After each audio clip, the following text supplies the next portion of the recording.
I'll hit this go live button just in case. Don't know when it'll start, but that's okay. There we go. Looks like we're live now. So, well, that's a good thing, I guess. Okay, that's why. 13, 14. I misnumbered all the episodes in my 15, 7. Anyway, okay, cool.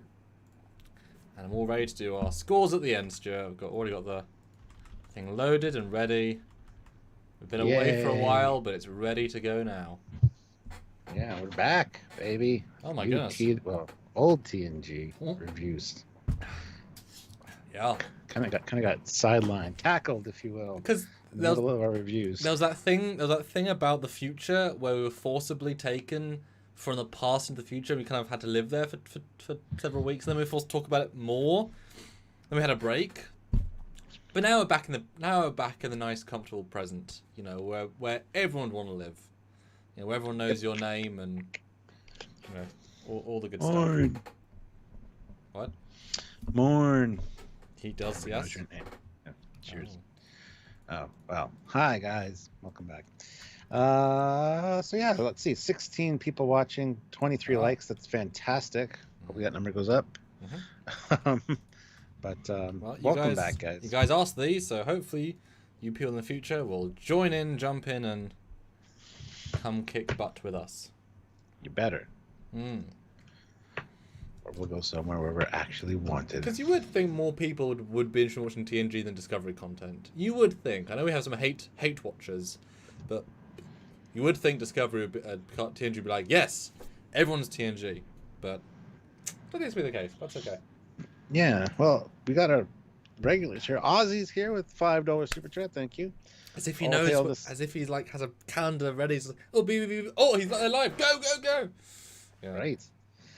All hail the superior commander and super captain Foley. Fleet Admiral Skeleton Hands. Okie dokie. Hey, Rozzy, how's it going? A high rank for a wonderful person.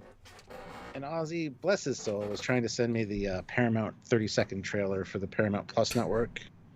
And everyone he sent me was all region locked.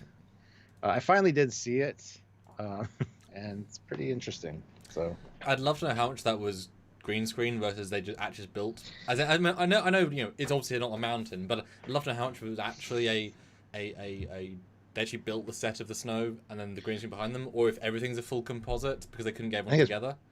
I think it's probably all full composite. It looks kind of unnatural and weird. But that's way more work, though.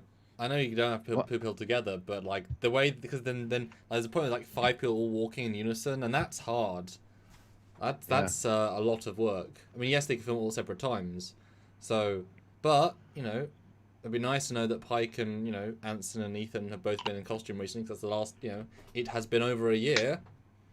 Yep. And they would have to have donned it for then, and you know. Yeah, exactly. So yeah, it was cool to see that. So thank you, Ozzy, for trying multiple times. I appreciate it. Yeah, don't worry. I finally did see. There's 2 apparently. I saw one of them. There's another one where Pike talks to Snooky, whatever the hell her name is. Yeah. I haven't seen that one yet. I've just seen the one where they're all like trudging towards the mountain, or up the mountain. The Paramountain. I like it. Okay. I thought, yeah. But it is quite an interesting symbol to have Pike and Spock in the trailer for, you know, CBS All Access. I think no one can say it started with a great fanfare of everyone's excited. Yeah, no one cared. Sorry, no one cared. Except the fact that Discovery was launching, we cared about that. But they're like throwing it right in. You know, they brought out Snooky. The level of grade of quality. And I've seen all Jersey Shore up to a certain point. I've seen a lot, and it's really good. It's a good show. A lot of interesting stuff. It's a good show for what it's trying to do, which is bang, have people bang. It's a good show for having people bang. And then that girl that comes off in the first season comes back and it's like, oh my god, you're back! Cause chaos! And there's Italian people and yeah. Oh, and we're gonna review all of Jersey Shore next year, guys. To be fair though, that'd be a worthwhile review series. Just season 1, just like how can we review Jersey Shore? Everyone has to be a drunk review. We could do like an Indiegogo for that. Like if we can make $500, we'll review the first 10 episodes of Jersey Shore. Every episode we have 1 more beer. So by the end of the season, we get worse as they get worse. I'd have to call in my subject experts. I'd have to have Cassie on one side of me Yes. and Sylvia's sister Susie on the other side of me because they both watch Actually, that yeah, shit. Cassie could take over, like, midway, and we get to have our own little confab. You can say, yeah, I loved it. And she'll come and say, right, we're going to discuss it and analyse all their behaviour patterns. Yep. Isn't it great how when people say things, we have conversations that are not... You could never predict we're going to go here from there. It's a very... That's why I like our lives. It's just like you're hanging out with us at the pub or whatever. Yes. You know, conversations that we would have. But yeah, guys, 42 you're here now, which is great. 35 likes. Hit those like button if you haven't already. We are going to get back into the routine, the good old familiar, comfortable slippers that is TNG, and we're going to continue talking about. We were on season 4, and today's episode is episode 18. So we're past the halfway point, and we're past the best stuff. Because season 4 is like the end of the best, and then it starts to go downhill now. Not in a hugely bad way, but you know, we've gone through the best of. Yeah. And you know, I'm happy to say this one I barely remembered, so I basically watched it fresh for the first time again. But there are a reason why you don't go back and watch certain ones. There's a reason why you know a few and don't know others. Well, that's funny you say that, because this is one that sticks out in my mind all the time when I talk about TNG episodes. I take it you didn't enjoy it then? Nah, didn't say that. Okay. But we'll get. This one, yeah, we'll talk about that after you share and stuff. So. Yeah. Well, yeah. Mark says that's one of the reasons I like this community conversations just take off. Yeah. Because of you guys, you know, your super chats, your normal conversation pieces. I mean, we ain't really in control. You know, people think we're in control of these chats. Yeah, we're not. We're just here. Yeah. But speaking of, I'm now going to go and share. So I was here, and I'm going to go. Yes. So I'll see you in a minute, Stuart. Bye-bye. Click like. Bye-bye. Bye-bye. Hit like. Ryan K's hit like. That's good. 4 more people have to... 2 more people have to hit like. So you guys are doing awesome. Thank you so much, guys, for rejoining us. How many of you... I want you to spam the chat right now before Samuel gets back, because he won't know what the fuck is going on. How many of you... Sorry for the language. Didn't mean to swear. Just had a couple days off. Sorry.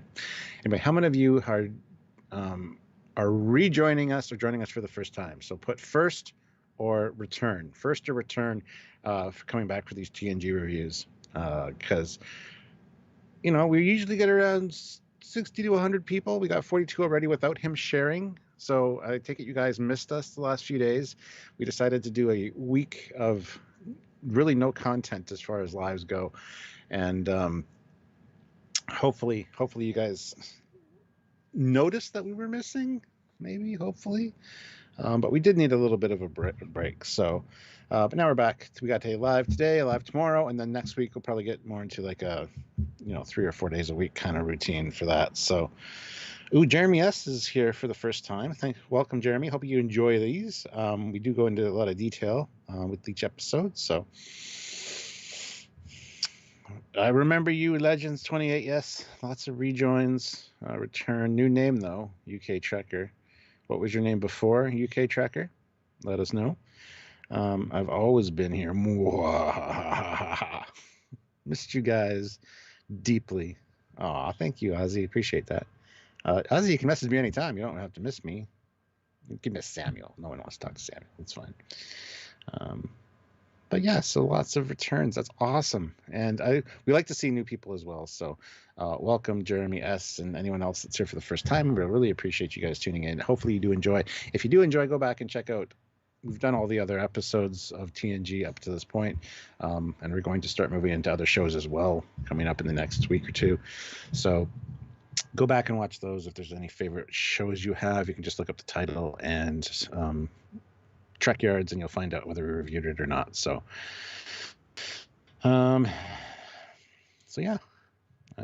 found you guys about a month ago, says Jeremy, and I've been binging these. Really glad you're back doing them live, so I can tune in now. That is awesome, Jeremy. I'm glad you've enjoyed them. Don't forget to check out our ship videos as well. That's what Trekyards started as, a ship and technological show. So thank you, welcome, and enjoy the content. So See, Samuel, I had them spam the chat whether they're returning to the live reviews or if there's anybody new here. And Jeremy S. is new. He said he found us about a month ago and has been binge watched a lot of our reviews and is glad we're back doing live so he can tune in and participate. It's that long break of like 5 days. It's a long break, and and Stuart's been busy trying to chat by himself, but as a double bill anyway. Yeah, well, for TNG, it's been a while. The ability for us to review the entire season, either as a retrospective or as a scores that'll be consistent, don't expect that. Do not expect that. Sorry, guys. At least we got mostly near the end. You know what I mean? We got most of them in one big batch. But that's okay. Just, don't expect that. It'll be fun nonetheless. Oh, God. Area 51, though, it's worth $5. Thank you. On the go, but we'll rewatch later. I loved and missed these. Well, thank you, Area 51. Very much appreciated. And for you watching later, hello, Area 51 yet again. How are you today? Again. And you're late. You're between 5 minutes and 30 hours late. Oh, you just couldn't be here. The nerve of some viewers. What? Okay. Oh, Alex Graham says, glad you had a bit of a rest, guys. I'm more glad you're back. Yeah, I didn't rest at all. I've been excruciatingly busy on one project in between that I've not enjoyed very much. So this feels like a mental break, like a nice thing, which is weird. A nice thing to go back to after 5 days of really ugh. Your Trekyards rested. Yeah. I kind of am. I've filmed a lot of content for upcoming reviews and stuff, and even with a guest star and stuff. So I've been editing and stuff. So I've been doing other shit as well, but still, the lives are a nice change of pace. I have been prepping something today, Stuart, that I think I was going to enjoy. It's both different, the same, but also cool. All the above. Yeah. No. Livia Julius, $2. Welcome to the USS Trekyards. Which flies next to the Lollipop and the Ganges and the Hiawatha. Speaking of, all weird names. Tomorrow's live, we're going to be talking about unique Federation starships, some unique designs, all canon, mind you. All licensed. I had a bit of a freak out the other day. I don't want to do it. I can't do it. I just know. And I'm like, but you're the ship guy. You're a famous internet ships expert. I was just having a mental breakdown that day, so. But that being said, I got my list mainly all together, and it'll be fun to talk about tomorrow. So join us for that. And that is our tester, because we did our top 10 with the Discovery content, and that went great. But of course it would. It was the end of that style of stuff. But as you know, we did about 35 top 10s a couple of years ago, actually more years ago than I realise now. And you guys have asked, ever since they stopped, to do them again. But this live concept has really leaped off the page since we originally started, and we thought we'd do a top 10 again in live format. If you guys really respond well, help us get the baseline of super chats and conversation and views, we may continue them against test bed sort of thing. But that interaction is really great, and having 10 each, it will change a bit. And as I said in previous live, we've now had 5 new seasons of Star Trek. That will change the game a little bit, even as to where things go in the 10. Because if there's 5 tile sequences, you now have to include Picard and Discovery if you're doing 10. There are now more than 10. So there's some fun, interesting things to talk about with that for sure. I think some really great things we can talk about. And listen, Jericho, when is your top 10 Star Trek ships live? We don't know. Just keep. It'll be soon. Oh yeah, we might. That'll be a drunk one, as you guys know. So that'll be very much we'll celebrate. Probably in February, which is, to be fair, like 2 days from now. But still, February. Yeah. And Devo77X, yes, you're right. There's 2 radio hosts, Mark and Brian, who are. No one can crouch and scurry away like they can. That's what they said in one of the behind the scenes. Hired specially, I'm sure. Yeah. Well, they were big fans of this show, and like Corbin Burnson and people that were on the show as well at the time. So, but nobody knew who they were. They're in makeup. Whatever, that's okay. Yeah. I guess canonically, though, they're those characters that stole the shuttles to go to the planet. Bastards. So technically, they do have Starfleet names and rights, and yes. All right. Well. Yeah. How do we do this? I don't remember. I said, so Stuart, what do you think? Or as I tend to ask, because you've got a slightly different perspective on these, having seen them either when they came out or much, much before me, because you're older than me. What do you remember having your preconceived any sort of original vibes, and then having just rewatched it? How does that stand up or not? Well, like I kind of alluded to when we started this is one of those episodes that I definitely remember when I look back on TNG as a whole.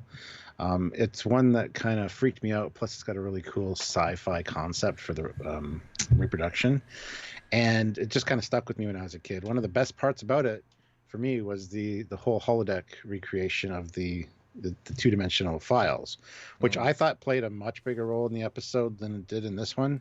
This viewing, it wasn't very long here, and it was used efficiently. It was used as a tool for sorting things out, and I thought it was really cool use of the tech at the time, and I still do. I think it's fantastic. Like I did think there was more in the holodeck stuff.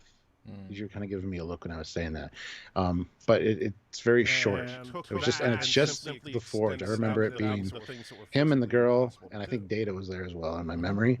But anyway, so yeah, this one it did hold up. It seemed a lot shorter than I remember as well, which is something that happens quite a bit when we rewatch these. Like they're built up in your mind, I guess, and then you watch them and it's like, oh, it's over already. What? But yeah, I think this part of that ties in with me thinking the holodeck segment was a little bit longer than it was. But yeah, I really enjoyed this one, and I'm looking forward to talking about it. So cool. Yeah. Like I said previously, for me, TNG or Treks in general, my context is, as it has been a little while now, guys, that VHSs. I didn't watch any of these things live until the end of Voyage with Enterprise because I just couldn't. And then we had you were a sparkle in the ether, in a Roman's eye. Yeah. Yes.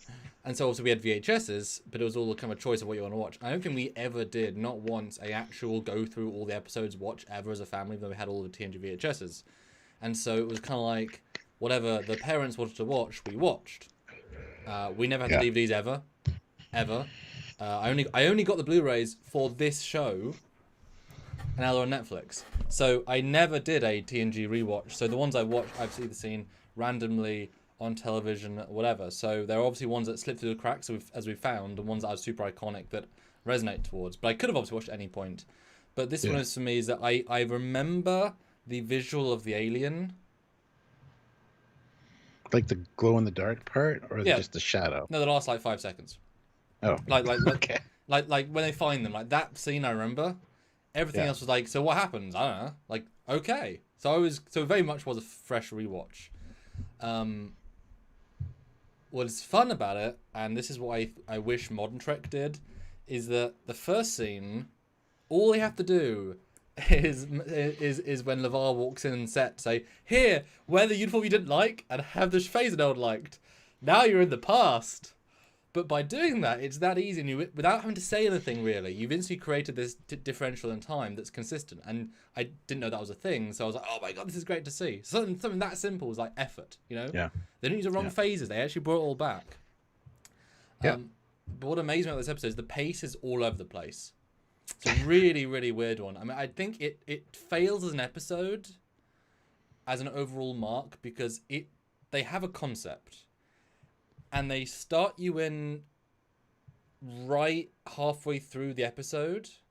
Then they go really quick through the episode. Then they slow down for 20 minutes. Then they spend a sort of 8 minutes in the holodeck, which is definitely a long scene. It's a great scene, but it's a very long scene. And they sort of finish the episode. But as if they didn't want to start at the start. They didn't want to do it's a very weird pace, and it definitely feels a bit odd. That said, though, you can tell. I'm going to Google this when you start talking again. That the director, because he used light a lot differently than I remember in other episodes of TNG, and a lot of angles I'd not seen before on the sets, which I thought was really great. They tried to, it's a bottle show with a standing set. They obviously did some, but it's mostly a bottle show, and yet a lot of sets felt different, and that's a real achievement because they're not different, and it make them feel different. But it was great to see Geordi, but at the same time, he's not given that much character. It's weird. It's mostly procedural Geordi rather than like the Brahms stuff. There's a lot of character Geordi. So he's still great to watch, but you don't learn much about him. And everyone else is basically ignored until certain scenes. It's a very odd, very odd construction. I bet you they either had like 10 pages they had to throw out, or they, you know what I mean? Probably. Like there's something weird with this one that just makes it feel odd. But the premise is good, but the construction is somewhat weak. But just 'cause it doesn't come together properly. It's a weird one. It's very unusual.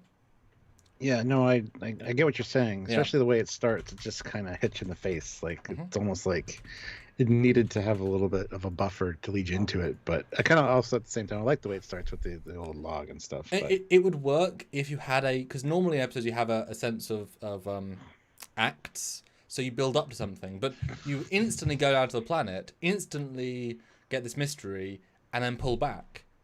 But also as the audience, you're thinking, I mean, they're infected by a planet, and it takes them a good 25 minutes to say, oh, you were infected on the planet? And we're like, yes, obvious. You know what I mean? There's a disconnect as well. Like when at the moment Beverly's like, and Geordie, you might have it too, but I wasn't scanned.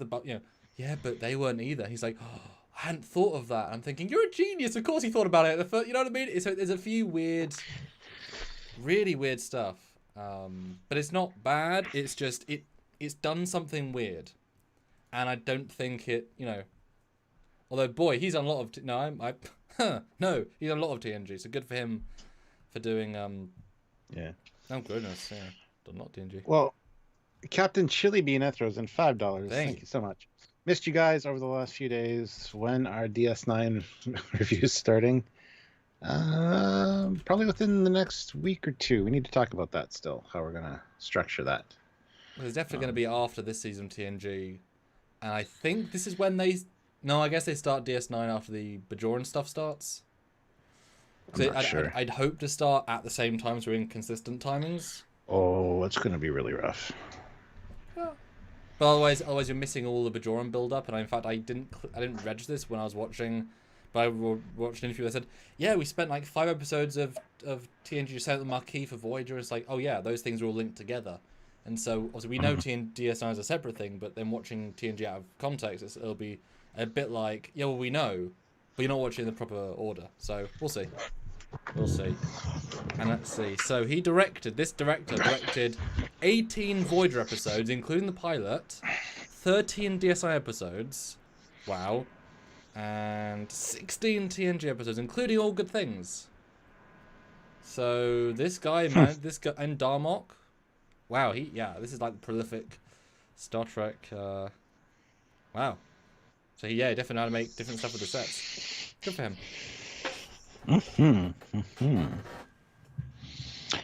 Well, let's just jump into it, as they do with the episode. So we start off looking at USS Victory logs. From a few years ago, and yeah, you get Geordi in the old red division color and with the one piece, which is like you said, it's a nice little thing. And I realized that like halfway through when we see another one of it's like, hey, yeah, that's subtle. Nobody, I didn't even think about it, but it's really nice. It's really, really good to see that. So yeah, I got it straight away, but also because like the Dustbuster and everything is consistent. So I'm like, he doesn't look right. And in fact, this is great because it also sets you. I know that we had Stargazer had those uniforms, but it gives us another time point of we know those uniforms existed, and I always love those sorts of era points. Yeah. Well, I never quite liked, and I still don't like it in this, how there's like their uniforms came off. They do like 4 times. It's never quite an effective moment of horror. Yeah. It's like, yeah, they took it off. Like if if it had melted over them or something cooler, but it's just they took it off because I think it's meant to play like a snake removing his skin. Like it need to have something else to be horrific. Well, doesn't work really beyond a very simple look. Later when we see it, it looks like burned or ripped or something. Like it wasn't just taken off. But yeah. Yeah, I couldn't tell from my first viewing, but we'll see. Yeah. Anyway, we find out that. Basically over the course of like a few weeks now these Starfleet crew members have gone missing from star bases and stuff. They actually their health was fine, but they stole shuttlecrafts, they disappeared, and so they're tracking them down. It turns out they were all on this one away mission, so they're just reviewing the footage here and kind of talking about that, which was really cool. Although I wish there was no remote tried explanation. why were they all triggered at different times and yet all around the same, like, 2 weeks, however many years later. Like, there's no reason for that. You know, I wish there was something else given. Just a gestation period, but they never really go into it. But also, they say with Geordie, it's like, it'll be weeks or months. No, it's going to be 45 minutes. Like, oh, okay. Or, days or weeks. It's like, it's a very, control. Of course it's today. You know? Like, I would have preferred it if they'd gone missing over the course of, like, 2 years, and they hadn't noticed because there wasn't a pattern. But now, you know what I mean? There'd been 9 people, and now after the 7th person gone missing, like, what are they got in connection? The only thing they have in connection is having one ship together. It's a small thing, but I would like it to be more of a time thing over time. I don't know. See, that's what I was hoping for. I wish they would have explained that something happened on the Enterprise 3 months ago, that there was some time anomaly thing that paused these guys a little bit compared to the other ones, you know, because it just seemed a little weird. Or radiation, or, you know, because she's not on the Enterprise, so she's just on some other ship doing some other thing. I don't know. It's just they want to throw you in the deep end, but they Stuart's face.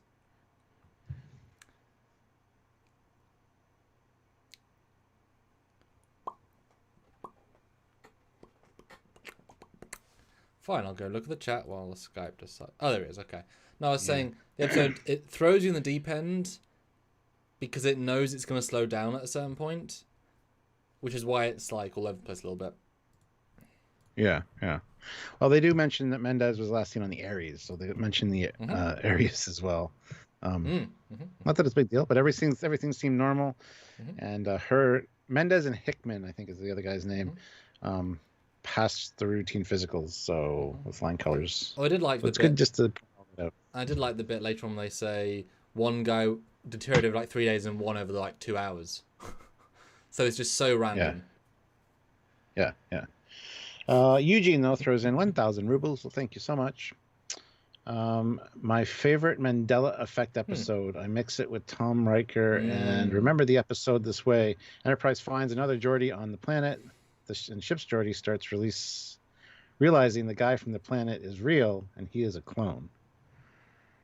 Yeah, no. Well, I love the Tom Riker on. I actually love the episode. Yeah, it's a great episode. That one's great. But we should say that the away team was there to investigate the missing 49 Starfleet officers missing from the outpost. So I missed that bit. I didn't even hear that bit. Okay. Yeah. That's why they were down there, and they said there's no footprints, there was no vehicle tracks. They didn't know what happened to them. And then there's this brief little line here at the beginning about maybe the wind covered the tracks or whatever, which gets brought up again later. But yeah, that's what the original mission was for. Yeah. And then we get we were friends, Geordie. Just so that you know. And she's both good in this scene, and also it's a bit forced. It's weird both at the same time. It's awful. It's not a good scene. My little brother, you would ask me for advice all the time. Look, we have a relationship. Yeah. You were friend zoned the hardest out of all my friends, Geordie. Do you remember that? I called you a brother. That's how friend zoned you were. And it's so awkward. She's like, so how's your dating life? And he's like, the single life's good. And you're like, oh, Geordie, you strike out every week. Come on, don't be bullshitting her. You suck. You suck at women. Yes. Yeah. Like this almost should have been the first scene, and go into the briefing. Start gentle, and then say, "Oh, we gotta go to work." No, I totally agree with you. But they wanted to start with that log with the start date and stuff at the bottom as what's happening. You know. The thing about that log, and I love obviously the codec paid off beautifully, but that would have been stronger if they'd done it more docu-style, like multiple cameras, like so you have close-ups of Geordie and close-ups of her. It being wide and flat, it's not exactly engaging to watch, is it? You know, it loses something. But it's the way they would record it in real life, which I appreciate. Because a lot of times when you see the footage from wherever and it's like edited and there's close-ups, how did they get this footage? It just doesn't fit with the scenario. And I guess this I like that. And I guess not to really link in too much, but I guess they were in the same headgear that Annika Hampton's parents were. Maybe because they have a camera and a little light on his head. Yeah, and it makes me wonder why they don't use this as standard away team investigative procedure. Because it was TNG pre-season 1 tech, Stuart. Okay. Now it's just the communicators are linked with the tricorders, and they get a 3D representation of Yeah, whatever. they go vroom, and they go burp burp burp burp, and it's No, that's wrong. That's wrong. oh That's different. It's a different show. you've Oh. been But it's you've been brainwashed for a few weeks. Yeah. Um. But yeah, if this scene had been Yeah. first, I think I could imagine like she's sitting down, drinking alone, looking a bit upset. He walks in, sits down.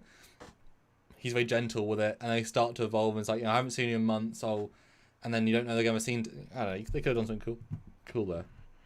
Yeah. But they get called to the bridge, and they basically have found the shuttle. And I gotta say, the helms lady, on point this week. So good job. And I never, until Lower Decks, realized that ensigns were given the flight of the starships. Because why would you I never looked at their pips, and then you think Lower Decks like, oh, why is Boimler in control? Oh yeah, but they've been on their flagship, so yeah, ensigns always get. It's weird. It's like they really shouldn't be if you think about it. But hey, learning experience. Why not? I mean, they're not doing anything dangerous, I guess, obviously, but it's like Well, yeah, you'll find when it's a more serious situation, you'll see a lieutenant or like a lieutenant junior grade or something there instead of an ensign sometimes. Although but if it's just a regular routine day and shit happens, yeah. And actually, it's weird because she's wearing the later season uniform, but with the line in it like the early season uniform. Because that line's at the back. Like it looks like she's wearing a jumpsuit, but that's weird. I have seen that before, but that's a weird hybrid version.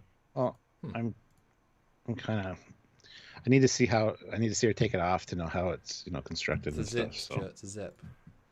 Well, I know. I'd like to see that and then see it on the floor, and then I'd know better how it was. Oh, you could zoom in on the zip and see what sort of material the zip was made of. Yeah.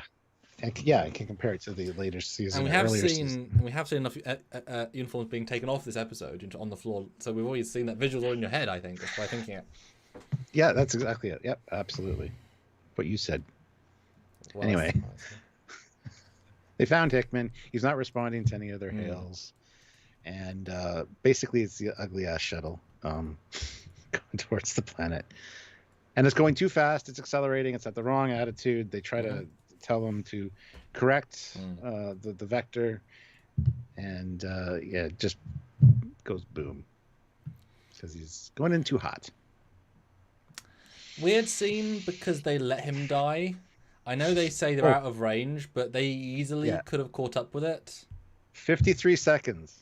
It's going to be destroyed. He's out of transporter range. He's too far away to get a lock with the tractor beam. What? Just go fast. Hit the gas. This is why we don't have ensigns at the helm, because you don't know what the fuck you're doing. Because if you've got up to 54 seconds, like all you have to, I guess not. So are they 53 seconds away at warp 9? Like they can't go any faster? But that would make sense. But they're not at warp though, surely, because they're seeing it. No, they're not. Screen. Yeah, I know. You don't get any explanation as to whether they are or not. Like if they're literally like out of warp in the same system, like even at the edge of the system, engage warp 3 for like 2 seconds, and you're there, tractor them, you're done. Dude, but then you'd be actually angling the ship at the planet. That's the most dangerous way you could do it.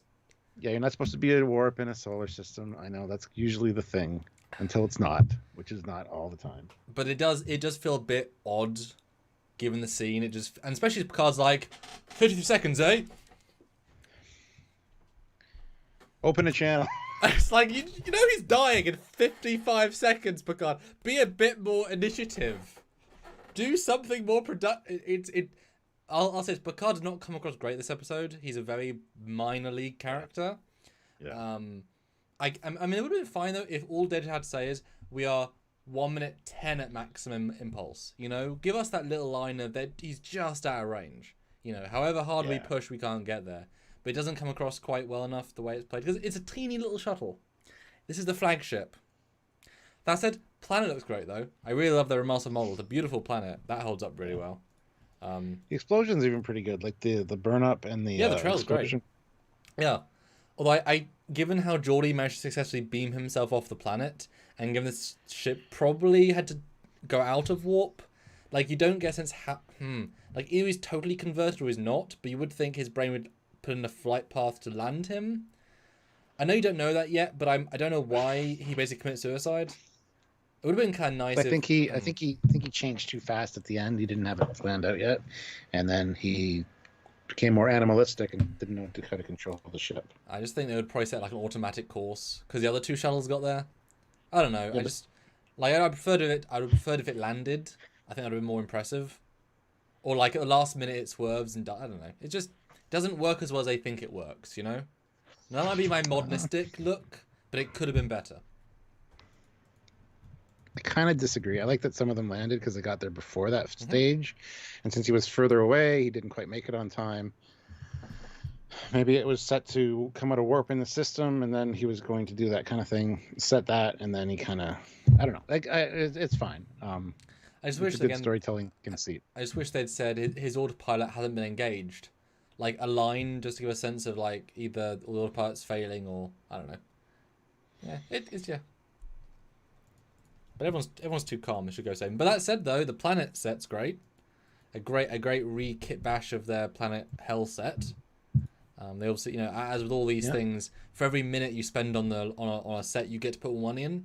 And so the fact they spent a good chunk, especially with the holograph scene, holodeck, they would actually build a lot of it. Although I'm sure that second floor's whatever. But it's a good looking little, you don't need Discovery scale sets. This works absolutely great. Yeah. And then she finds the footprints leading away from the shuttle, which are definitely not human. And of course, the standard thing that something's going wrong with you as you rub it back your neck. I was hoping that they were going to say that they were both fine, but going to the planet like sped up.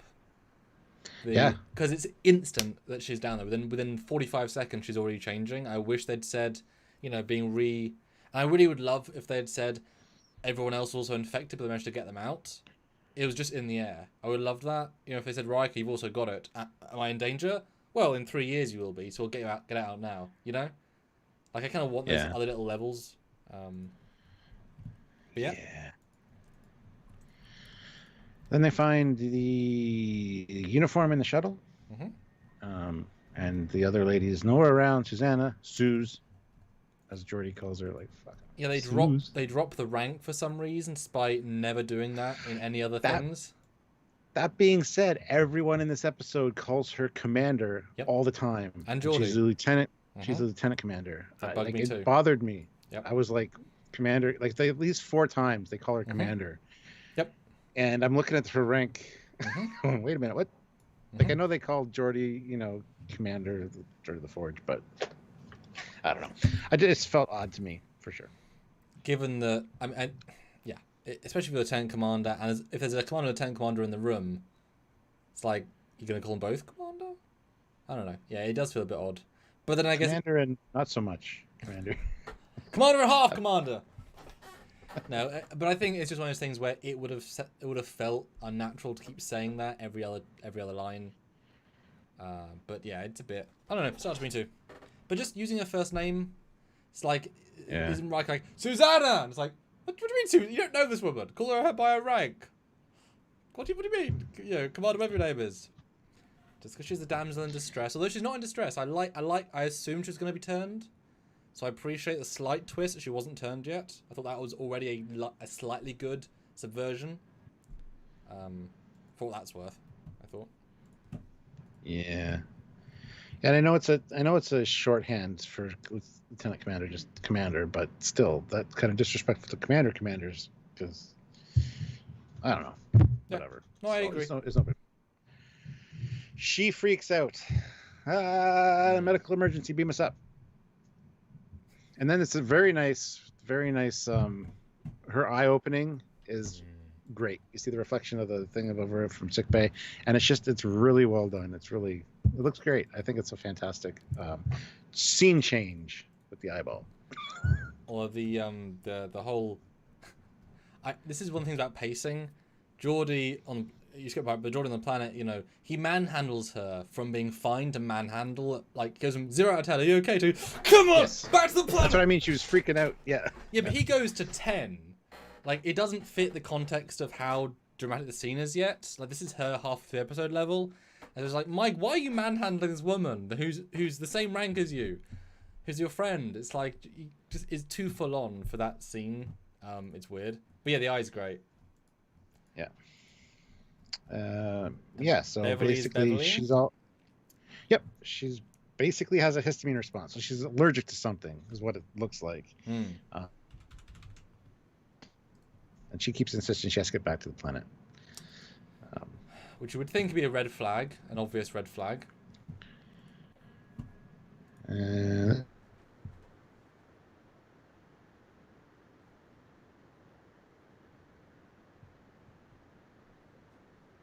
Oh, Stuart's internet, man. And guys, please do super chat. Not many so far. Almost an hour in. Need at least 5 times this. So if you can, please do. Hello.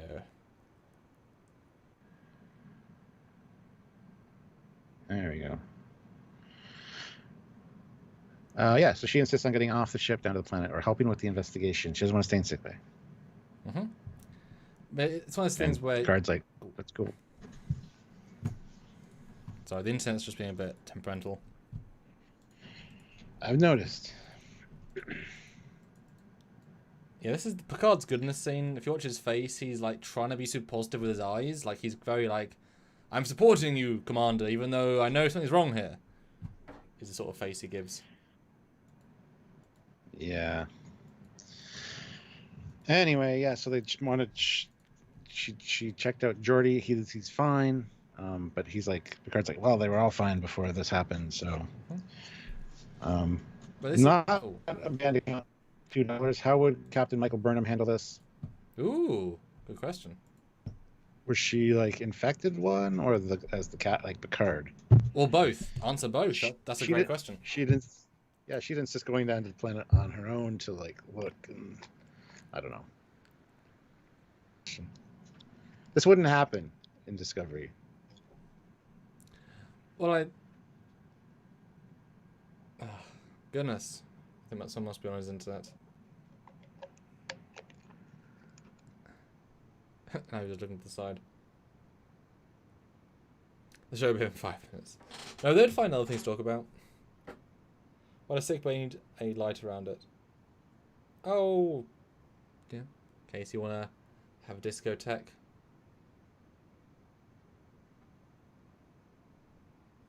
Goodness, Stuart is not doing well with his... and he died on one, now he tried to come back on another one.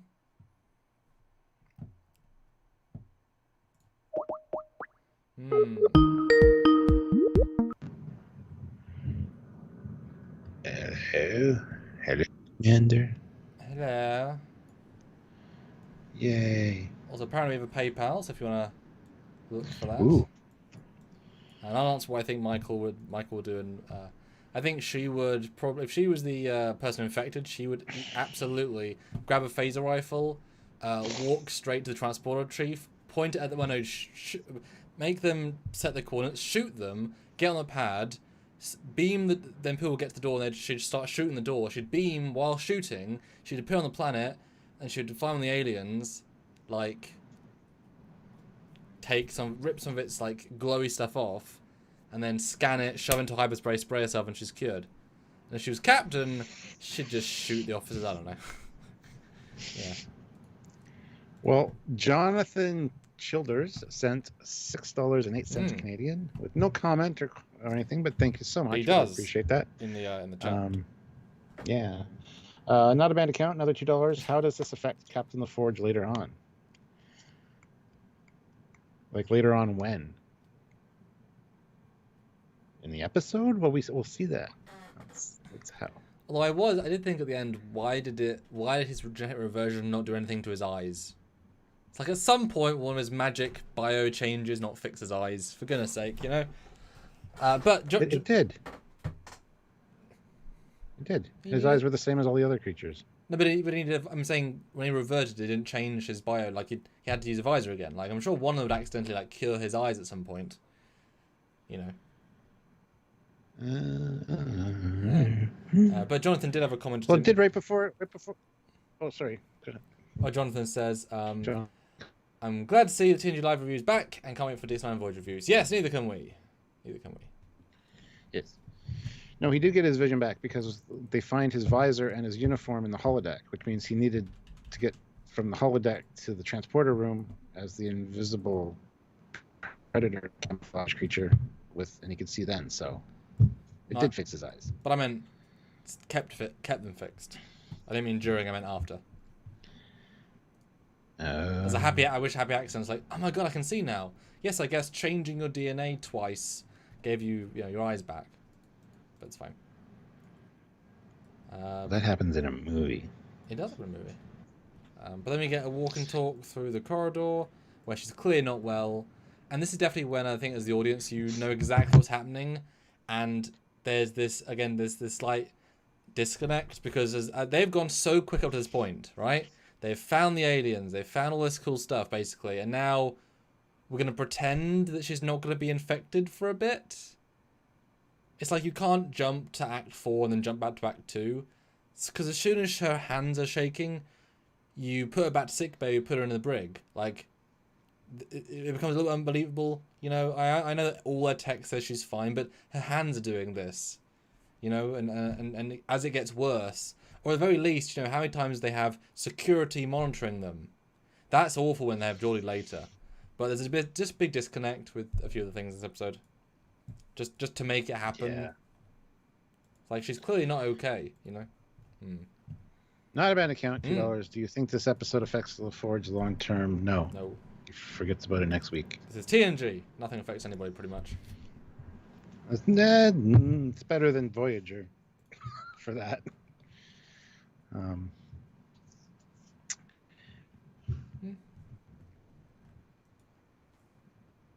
Well, yeah. Traits. TNG, not so much in Voyager. But anyway, that's okay. So they found alien DNA on the torn costume, the torn uniforms. And then they're trying to match the footprints with alien species. See if they could figure it out. So, just good procedural stuff as they get closer, but we are just a few steps ahead, so it's not quite as engaging as it could be. Oh, I love the transition out of focus turbo lift, and then the nice claustrophobic scene in the turbo lift. Yeah, the director has some good, unusual ways of shooting these sets, which I really like. So they're talking about what it could be. Is it post-hypnotic suggestion? Yeah, they need to find a commonality, something they all touched, or and then LaForge is like, it could be just the air, like we might have breathed something. Like, it's not that easy, really. So yeah, I mean, again, talking about it, trying to figure out the commonality, I like that. Which you think that would have been done a lot sooner, but that's okay. It's okay. Yeah, I think sand. It just needs a re-edit this episode, honestly. A re-edit and a few other little answers given. Although we don't find out what this woman's speciality is. Like, she's in red, but that doesn't tell us very much, actually. She's Geordie's big sister. Yeah. Which we never see or hear again. No. And then we get... now this I like. This I thought was quite, again, a little bit forced. And I thought Brent's... Do you notice Brent's hair looking weird in this scene? Something about, like, the back of his head, like it was too long. Weird? Yeah, just a little bit. Like, I don't know, like it wasn't cut properly. Cause look, it looks like it... Well, yeah, it wasn't cut properly. Yeah, it's going over the uniform. Like he looks very, very specific to Mr. Brent Spiner's data. He has not looked quite right in this scene. Even the hair on the side's a little bit too poofy from some of the shots. And actually, the side view hasn't been cut. He also is cut too far in. That's not how his hair looks. Yeah. So if it's off slightly, but I like this scene because it's even though you have the the classic, but I'm an android. It's like, yeah, I know you're an android, Data, but I know you better than that. But this is a good Isaac from Orville, understanding it a little bit, and I'm glad they do this. Although not enough of Data in this episode. It's true. It's true. He is highly motivated to help Geordie, though.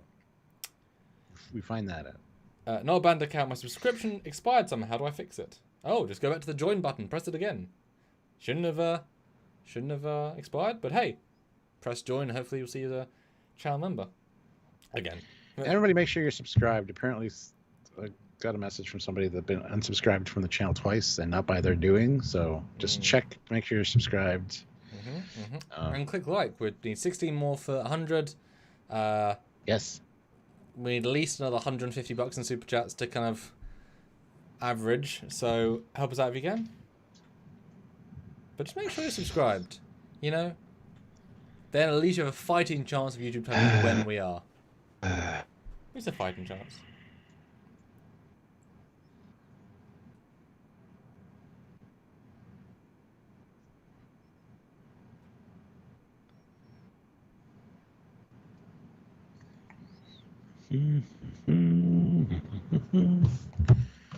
Oh my goodness. All right. Can you hear me now? Yeah. Sean has the answer. Data is experimenting with bad hair days. Yeah. It's got bedhead. Just didn't fix it. All right. So they are down in engineering, trying to going through the footage again, and she's all anxiety and angsty, and complaining that this isn't going to help. And he's like, "But this was your idea," which I, bitch. Eugene, 350 rubles. Thank you so much. Time dilation. Warp speed circumvents, but not entirely cancels relativistic time. Oh my God. Distortion. Hence, star dates instead of actual dates. So there's a reason for 2 weeks difference on different ships. Yes, that's one of the reasons for star dates. Yes, and also originally star dates were not only a measurement of time, like day, but also where you are relative to the center of the galaxy. To kind of I don't know how it all ties in together. I need to do more research, but like they're doing in this scene. Ooh, very nice. But yeah, she keeps insisting they need to go back to the planet to look for things instead of up here. She needs to get out, and she does the nervous kind of thing pretty good. So, but like I say, the fact that obviously she's infected, obviously she has to get like he's not red. I know he's also infected, which may be a way of kind of explaining why he's not reacting like a normal person would. But it's like this is exactly the behavior that they all had. Obviously, we don't go down to the planet. Like, he's saying no to her, but he should be like, Doctor, she's going crazy on me. There's just a disconnect here between what would actually happen and how they're reacting. Do you know what I mean? Like, they've slowed down so much in these 10 minutes. There's a slog. It's fine, but it should have been earlier, and I don't know. No, I agree. And later, have security on them. Have at least one guy with some security keeping an eye on them all times. If anything happens, because something happens here. She goes to leave and then has a seizure and collapses on the floor again. Yes. And then you see the stuff on her neck, and then the weird knit hand. And the way it's edited, which is quite effective, actually. It is. And the way it's edited, it literally is from fine to not fine in the course of one edit. So it's an instantaneous metamorphosis. Because she's walking in the scene with fine hands. It would have been kind of nice if she had wrong hands earlier on. But no, she goes from literally okay hands to not okay hands in the course of 50 seconds. Well, just a second ago, she was doing this with her hands. She was wringing her hands quite a bit while she was talking. So feeling changing. Yeah. Which that's a nice parallel. But it's definitely a very abrupt thing. Ugh. I also like there's different versions because later on you see they're wearing like a puppety hand thing, but you can see it's still a membrane. Like you can see it's just a makeup appliance over a hand, which gives it like a uniform. You're not meant to freeze frame on the makeup like this. You couldn't until modern day computers. So it's like, oh, I see what they're doing, but it's still effective. But they use the T-cell inhibitor, and basically they have to stabilize her immune system. So she's extremely sensitive to light now. Geordi comes in to talk to her, and I love her eyes here. I love the black light effect. I think it looks great. Should use it more, really. That it's absurdly for an in-camera effect. It's extremely effective. Yeah, very well done.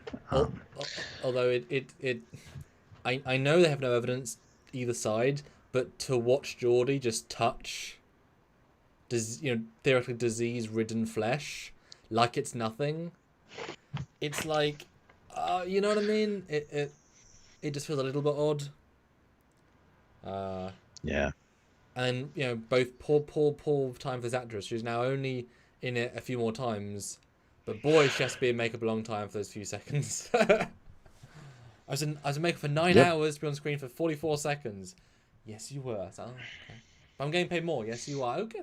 Okay. Yep. So basically, they find out that they're turning into another species. And she's talking to Picard about that. Classic. When Geordi comes in. Yeah, classic. And that's one of the reasons I like this episode, because it's a cool way for an alien to reproduce. Jarzia, $5. The return of TNG reviews 2021 is looking up. Yeah. I love this episode. So creepy. Just going to finish making my banana pancakes while I listen. Those sound very good. Now, who's it that liked? Oh, it was pineapple and pancake, wasn't it? Who? Not Trip. Reed. Was it pineapple and pancake? Pineapple no, cake. Not on pineapple cake, yes. Someone had pancakes in the Trek universe that liked it. Someone likes pancakes. Guys, who liked pancakes in the Star Trek universe that was mentioned in canon? Well, it wasn't Reed. He took an enzyme booster so he could eat pineapple. Yeah. But yeah, I mean, this is a good classic explanation. But like I said, I don't like how Geordi feels gormless in this scene. Like, he's so behind the curve. I wish then they would say his brain's also changing, and therefore he's like not able to see it or sense or understand it. I wish, you know, like maybe she'd scanned him before he went to the holodeck, and she said, "Oh no, Joy's reacted differently." You know, like I can sort of retcon that in, but he's really stupid in this scene. Like, not really there. Yeah. But this is Joy to look forward to, man. And Lisa Jericho says Reed likes pineapples. Yes, we know. That's what we said. But he's asking who liked pancakes, which I... Somebody likes pancakes. Don't know. Balana, apparently. Yes! Thank you! There's a pancake scene. Yes, with... Yeah, because she eats them... It's when she's trying to commit suicide, but not really. And she eats pancakes, and then Nix is like, "Is it good?" And she's like, "Yeah, it's fine." And then at the end, she orders them because she's now happy, and then they're great. Thank you. That was going to drive me mad. Well, you're a big Voyager fan, so it makes sense. You know that. So yeah, they ask if it's transmittable, if she can pass it on to anybody, and apparently no, because it's too weak. Cell membranes. And they're wondering how dies. Good explanation. Very clean explanation. And Geordi's like, "Well, how did we get it?" And she's like, I have no idea. And we still don't know. Honestly, I wish I did know. Yeah. But yeah, he's had 2 bioscans today. She wants to do another one. And then he says to Picard, you know, what would you do? Would you try to solve the problem, or would you just kind of give into it? And Picard's like, all right, fine, go do your thing. But, you know, keep checking in. And if you notice anything, message us, which is what you should have been doing anyway when your friend was freaking out. But yeah, I wouldn't really trust. That's why it's assigned security to him, you know, or Data. I mean, Data comes down to help him out in a minute. That would have been good. Yeah, like I remember Data helping him with the holodeck, but you know, there's been a few scenes with them in the holodeck together, working together. So, that would have worked a lot better than Data saying, "It's okay, bye. Call me when you need me." I can imagine though, especially as the other cast, Deanna, not even in this episode, just realized it. Wasn't even there to this week. And she would be. She should be, because you know she's talking you through the problems of your friend turning into another species. You know? That's weird, actually, isn't it? That night, I didn't even think about it. It's like with Michelle Yeoh not being discovered. It's like, oh yeah, she's in it. Oh god, she's back in it. You know. But yeah, because I think Data, like, you can't use him too much because I'm sure the other actors are a bit annoyed. At a certain point, it's like, why is he in every scene or every episode? But yeah, have Troy come down and kind of talk to him and try and keep him centered would have been nice.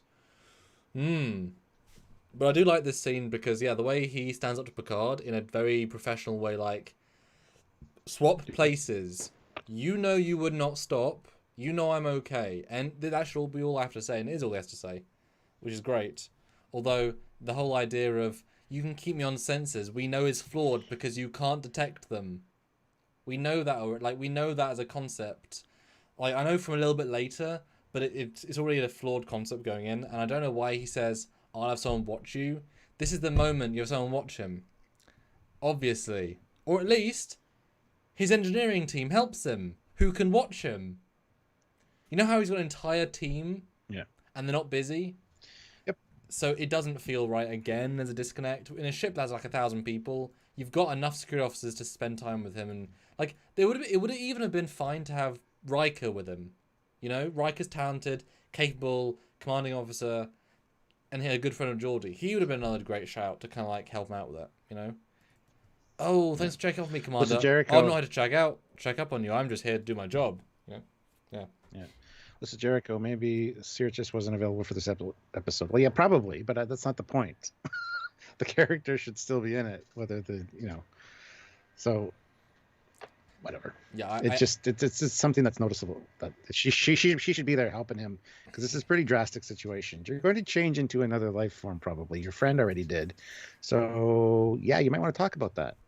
It's just or something as simple as she's on the bridge in when they say, computer, where's Geordi? He's not on the ship, and then they look towards Troy and she says, I don't sense him anymore either. That's all you need, you know? It's not a lot to give her, but like, I don't sense his feelings anymore. And I don't even know when I didn't. He was becoming so distant the whole time, you know? Or I can sense something. You know, something very faint. He's still in there somewhere. There's easily ways you could have put him in there. Yeah. Easily. Yeah. Yeah.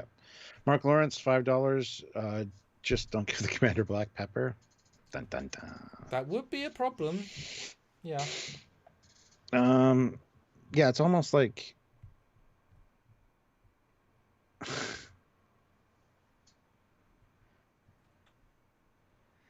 it's almost like the ending should have been Troy instead of Suze talking him back, but they wanted to establish that obviously she wasn't with him on the ship years ago, so they needed to add the other character, because that really feels like a Troy moment where he's like, I know you're there, I know you're scared. I don't know, it just seems like they maybe swapped some stuff around. Yeah. So then we get the start of so anyway, he's going through the footage and he's asking for audio anomalies and a whole bunch of other anomalies. Then Data scares him, which is kind of funny. And Data's like, did you try this? Did you try this? Yes, I tried all that. Piss off, Data. Which, again, why? Data's the perfect person to stay with him at this point. Good friend, somebody that can definitely help with the investigation, somebody that's not going to freak out if something goes. Continue that. But for him to say, call me when you need me, I don't know. I don't think he would have left Geordi alone necessarily. But and also, I could be wrong. We've already seen that, if someone goes a bit crazy with the alien bug, you have to manhandle them with force. Well, Data, best person. He ain't getting loose from that. Brent feels odd, slightly off this week, as if the director, who does know how to use these people, just didn't know how to use the actors except Geordi. Really? I don't think anyone is well serviced this week except Geordi, and he's not even given the best stuff. It's a weird one. And also, you're right. Data could have probably done all the things Geordi did in half the time. Like, he's not busy. Yep. He's not busy. He's got time. But as I've stuck on the still, there's a great view of them through the light, through the window with the lights. Yeah. They know how to do lighting, just weirdly extra in this week. I wonder if they're trying to like foreshadow a little bit the lighting effect, because everyone's lit slightly differently often. Someone's being rim lit or whatever. There's something else to these scenes, which I appreciate. Bit of extra effort.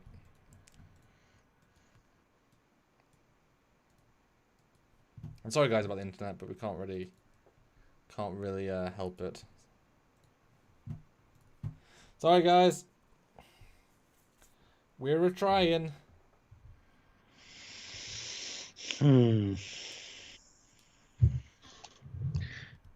Yeah, not much we can do, unfortunately.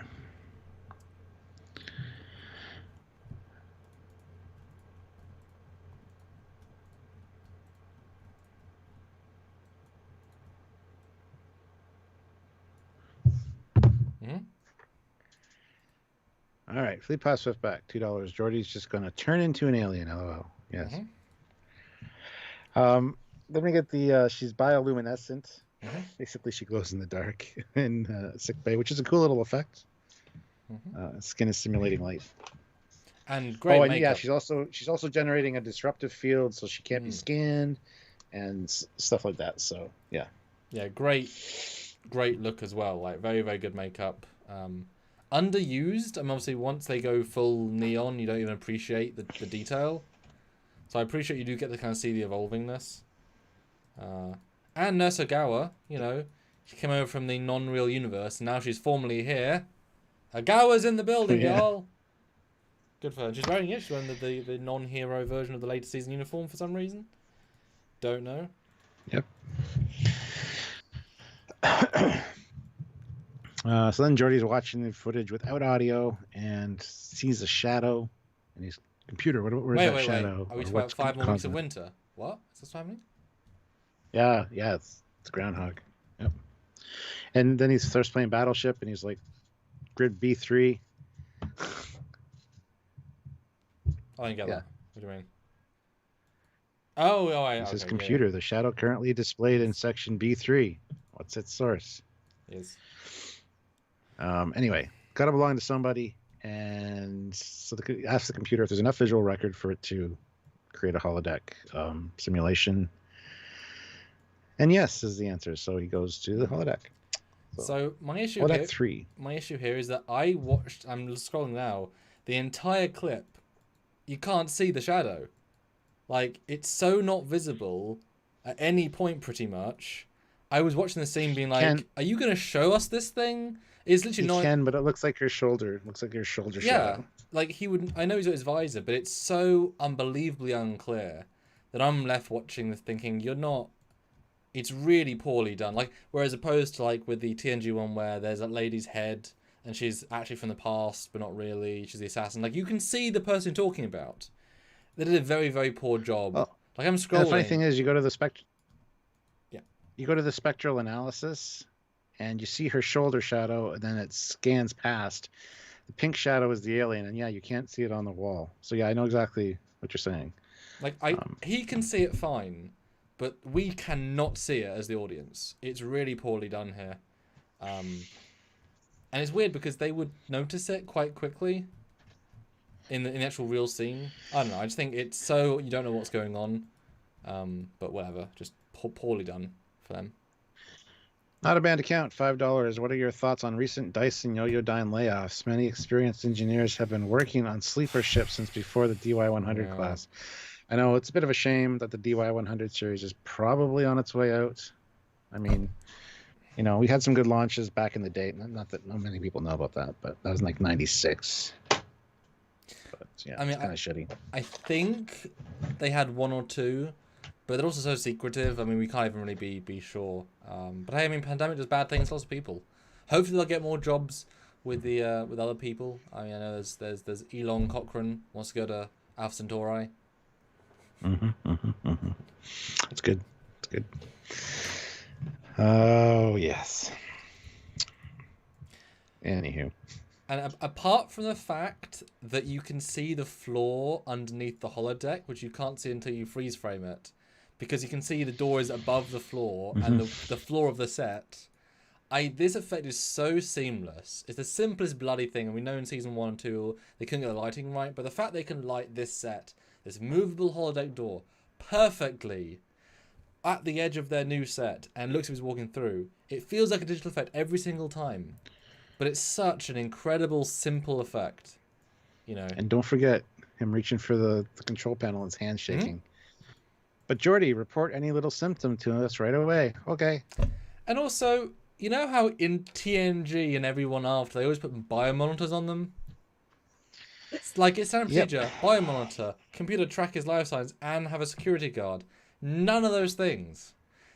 But, that said, if they think he has like 5 weeks, then that seems a little bit premature, but they also have no idea. But I just love the holodeck transitionness. And the fact they did use a stuntman. Like, you can't tell he's not him at this distance, so obviously it's you know, bit of CG later. And it's great, he's walking into the past of season 1, which is great. or preseason Yep. one, and it is fun. Just the crispness of the two uniforms, like it's very good when you see them side by side like this. And this is great use of the holodeck technology. I love this. This geeks me out every time. Mm-hmm. You know, get a representation of what's the guy's name? Scan Starfleet records and create a simulation of Brevell. Put him where he was while recording this. Zoom. Great. That's awesome. I love it. And even the probability factors of, can you calculate, you know, where they go after they, well, within 10 seconds, 95%. You know, it's like, yeah, that's all I need to know. Thanks. But it's just so cool. It's a great use of the tech, and I think it's fantastic. But the problem is,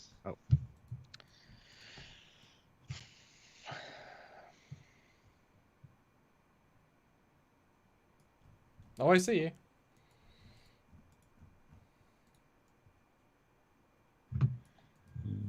I can see ya. Can now. Okay, good. Problem is, Yes, maybe. No. Yes. Okay. The problem is, when he freezes it, and they're trying to be still. They're doing a pretty good job. Can't they fix that and remastered? Can't they like do something to the footage to like stabilize them? Because it's kind of distracting a little bit. And then the backup is really nice, and the reversed audio just sells it. But there's a couple seconds there where it's like, I mean, yeah, they should have just moved their camera more to hide it, because any camera motion would hide that. I think it's as good as they would have got back then on a TV budget. And yeah, having them walk by camera and then jump back was fun. Although they mistime the dialogue and the button presses because it's backwards, but also it's fine. It's close enough.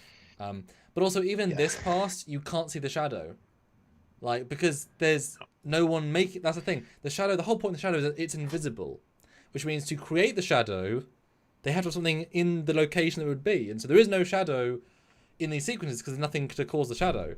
That's the irony about the sequence. Until they says remove her, and then all of a sudden the shadow's there, clear as day. Yes. It's like, what? Yep.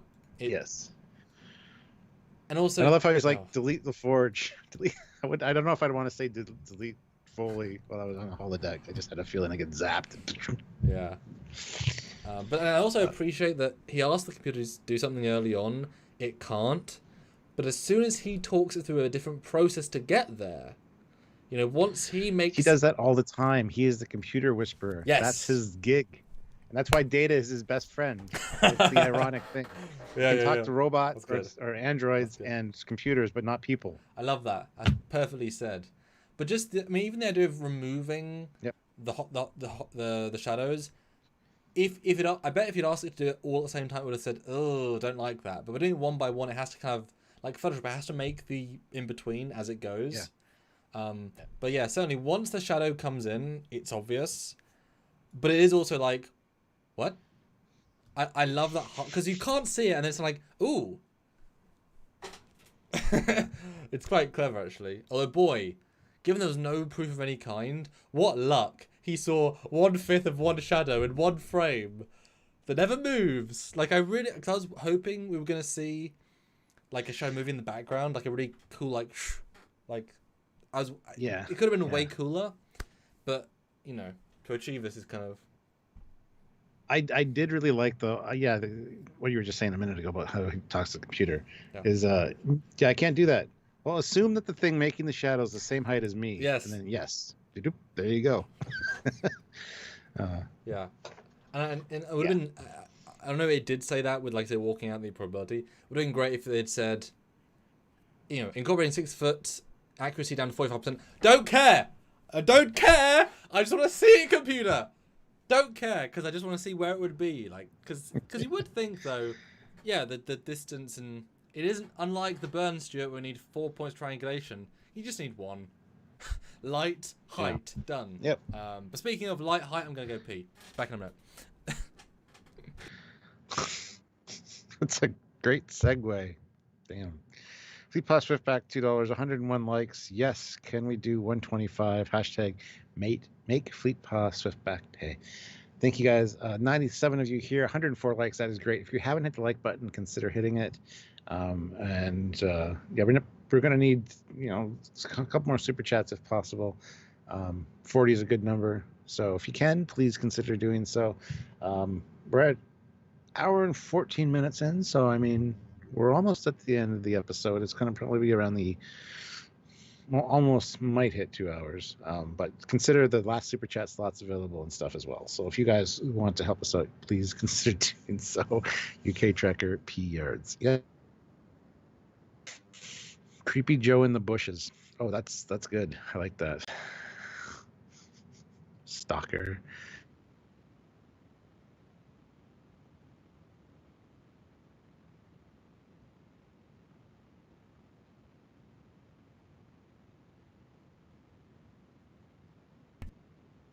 It's not my fault.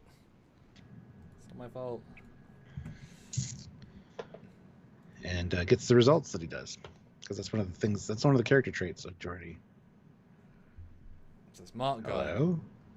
Holy shit, you're back. You just appeared magically on my screen. Cool. Yes. Yeah, I couldn't tell that I was frozen.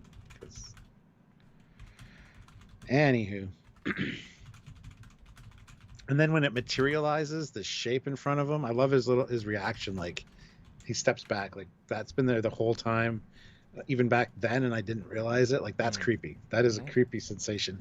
And this episode has creeped a lot of people out. I've heard that over the years. And that shadow there is quite intimidating. So my only note on that is I do think it's kind of creep you out, kind of like Doctor Who from the 70s creeped you out. It's like, it's not particularly effective, but you remember from when you're young, so when your bar was much lower. It's like if you watch Alien, one of the old horror films, it's like, that was scary back then. Doesn't hold up today as much because we've all grown up as an audience. So you remember it being scary. Yeah. It's definitely somewhat creepy, but it could have been pushed way further. Like, I was really expecting, I'll be honest, especially in this scene, because I didn't know where we were going exactly. Well, yeah, I was expecting him, like the creature, imagine this, right? So he's looking at it, and he's now, his hands combine, whatever. Like, after that, he looks at it, and suddenly the form starts to glow and becomes an alien, because now he can see it. Like, his brain is now starting to convert with it, and it, like, moves up to him and touches him, and then it cuts. I'm like, what the hell? As a symbolic of, like, but it wouldn't do that, because the computer has to make that. The computer wouldn't know what to do. But it's done nothing. His brain's done it. That's what I'm saying, symbolically, of, like, he can now see in the recording like, he can see the wave spectrums of his people now, so he sees what it really looked like. Like, that's what I would think was going to happen, because they're still presumably recorded in the information just through their own spectrum. I thought that would have been a really nice way of doing it, but that's fine. It's effective as it is. I just was waiting for that moment. Didn't come, but that's okay. I would buy that, him watching it 2D on the screen, but not in the holodeck recreation. So I see what you're saying, but at the same time, I don't. Yeah. Jarzia, $5. When that gray silhouette popped out of nowhere, it freaked me the F out as a kid, more than anything on TNG. Just that it was there, and they had no idea. Yeah, absolutely. I just also wish we had seen the shadow move. That would be even more creepy. You know what I mean? Like, if it scurried, and we were like, oh, shadow. Because it's passive the entire time, and it kind of feels like it's hiding. But if it actually been, like, walking through them, and they didn't know, you know what I mean? It could have gone one level higher. But yeah, it's okay. And Jordy collapses, and he's got the hand and the neck problem, as you do. And that's late stage. He went from 9 to 3 to a 7 very quickly. Yeah. And then we get a scene that always bothers me. No, not this scene particularly, but just every time Dr. Crusher puts her medical tricorder in that fucking slot, it never is in right. You see it a few times during the course of the series where she puts it in, and it's always just how hard is it to have it like lock in? It just looks so. Anyway, and they do a close up on it. Fix it for the close up. I understand if it's a scene where she's talking, sets it down, and they keep talking. Cool, fine, whatever. Because that's a lot of the times what happens. But this particular one bugged me. It's like just. Anyway, whatever, it doesn't matter. That said, though, having it not be perfect makes it more characterful. Meaning, you're not always perfect. You've done it 1,000 times. But yeah, it's true. I also stood out to me as like, just put it. Come But I quite like this explanation though. Parasite on the it's simple, it's effective, a little bit easy, but we're now at the halfway point of okay, now we start wrapping up now. So it's a little bit easy, but good procedural. Yeah, and I love the sci-fi-ness of it. It's using her immune system to spread its genetic instructions and rewriting her DNA as a way of reproduction. I think that's very, very cool. But yeah, I don't like that it basically has been with them for what, 5 years? I think 5 years ago was the mission. He said so. I also thought 5 years, but I don't remember them ever saying it, and yet 5 years was in my head, which confuses me. No, I think they said at the beginning it was 5 years. But yeah, so not much of her original DNA left, so they need unaltered genes to get her back, and they prepare for surgery, I guess. And I was thinking they bring in the Shades of Grey machine. I'm glad you mentioned that, and it's great because the way they bring it up to the table, it's like, it's not gonna fit. Like you have to pull her all the way out to shove her in this thing. It doesn't even do a thing. Like it's such a bad piece of kit for that. I just found it funny. It's like we've got this thing. Use it from the crap episode. But I was thinking instantly. I was thinking, why are they going to make it seem like an issue? But in reality, transporter, they've got all this shit as Yeah. So they make it seem like a problem, but it's solved instantly. But that's kind of nice because it isn't a problem. So I kind of liked that little, like of course they have everyone's DNA on file. They're Starfleet. What do you mean? Of course they do. So I did like that, and I love Crush is just such a damn professional, And this is like EMH level, can change the laws of physics, Captain. Undoing a pretty full on bio change. Wow. But yeah, then Crusher's like, you gotta get Geordi down here right away. We can help him out. And all of a sudden he's not on board. There's no shuttles gone, no transporter activity. So they send Riker and boys down to the holodeck, and that's a creepy thing to see. It's just that shadow and the guy, the cameraman. Yeah. Yeah. Which I think this is one of the reasons that I thought there was more people helping him in the holodeck, just from my memories of when I was younger. But yeah. Yeah, I would have loved to have seen in this scene them rework out what he'd found. I know obviously they do work out because they move on with it, but I would love it if Riker walked in and said, "Oh my god, he must have done this, this, and this, and this," but we haven't got time for that. But yeah, it's effectively like scene. Yeah, and they find Geordi's uniform and visor, and is it just my imagination, or does it look like it's all ripped up? Well, given that the back of it is what opens, yeah, so it is ripped up, yeah, because the front doesn't have a zip on his. It is, yeah. Okay. Huh. It makes sense. I mean, I can imagine he ripped it off. But I was convinced, again, I didn't know where it was going necessarily. I was convinced he was still in the holodeck hiding, because the holodeck can keep going. And I think he was. And it was probably snuck out once the door opened. See, I say that though, but they said we can't go further than the recreations. This is quite a limited program. But he's invisible. Oh, he is. And he's scared, and the door might not have recognized him as such. So when they opened the door and went in, he probably snuck out. That's kind of the vibe that I got. But I didn't like the edit. He's suddenly transporter him. It feels too abrupt. He's Predator now. He is. And also, for him to be conscious enough to use a transporter completely, undo a lock, and use it, I can't buy. That's not what you set up. That doesn't really work for me. I totally agree. I thought I was alone on that, but yes, he overrid the lock, set the transport program by himself, and And not just that, but they've already established they can't be detected. So how the hell can the transporter lock onto him and beam his molecules if they can't be detected or scanned?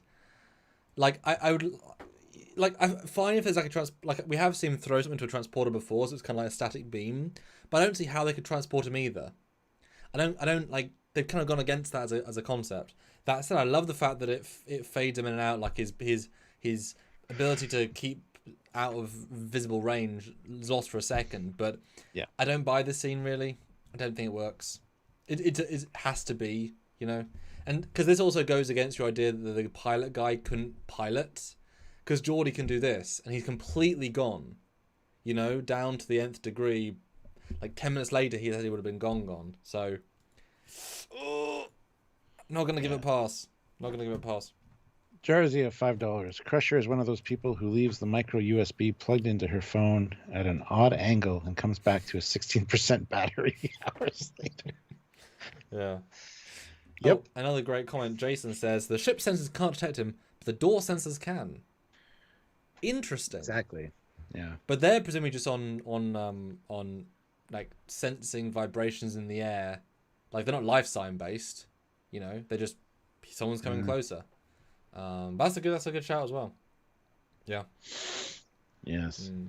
So the next scene is a captain's log. We find out, not sure how much time has passed specifically, but if any more than an hour from now goes by, Crusher says he's going to be unretrievable or irreversible. So, yeah, hell of a ticking clock. Yes, we find out that the ultraviolet light will be able to detect them. So Data goes to modify one of their beacons. I'm like, how hard is it to fucking change a light to UV in the future? And even later, Data's got it ripped apart, and it'll be 2 minutes. Okay, but you probably have UV lights on board somewhere, right, guys? Can I just change a phaser to UV and wide beam UV? Seriously? Yeah. And also, it doesn't feel quite right to have him have his little brand new desk in the middle of engineering. Literally, he's like 2 foot from the warp core. This is not an appropriate place to put an office desk. You've got a bloody office with a desk that's bigger than this, with a replicator. Why the hell? Yeah, and why is this desk here? You're absolutely right. Like that, we'll just set up this random desk here for it. Like what? Yeah, it doesn't. You're right. You're right. It's dumb. It doesn't work. And also it makes. What? Oh, the fucking dialogue. How long, Data? I must replace the emitter module and reconnect the power supply. It will take 2 minutes to complete the modifications. What? You remember in season 1 he could go. You could do it in 5 seconds if you wanted to. Come on, Data, be serious. You're taking your time to be careful. God. I don't really like Geordie. He didn't want my help, so I hope he dies. I'm just taking my time. I also did. I'll be honest. Problem with future canon is that you know how Daj and Soji can hear people coming from 5 blocks away until they can't. Until they can't. But why can't Data hear like their life signs from anywhere? You know, it's like he's got all these amazing abilities, and yet, you know, don't give them stuff. You know, whatever. Yeah. But yeah, this desk thing's dumb, and it also makes you like for me. I got this sudden like car crash moment of other characters are here.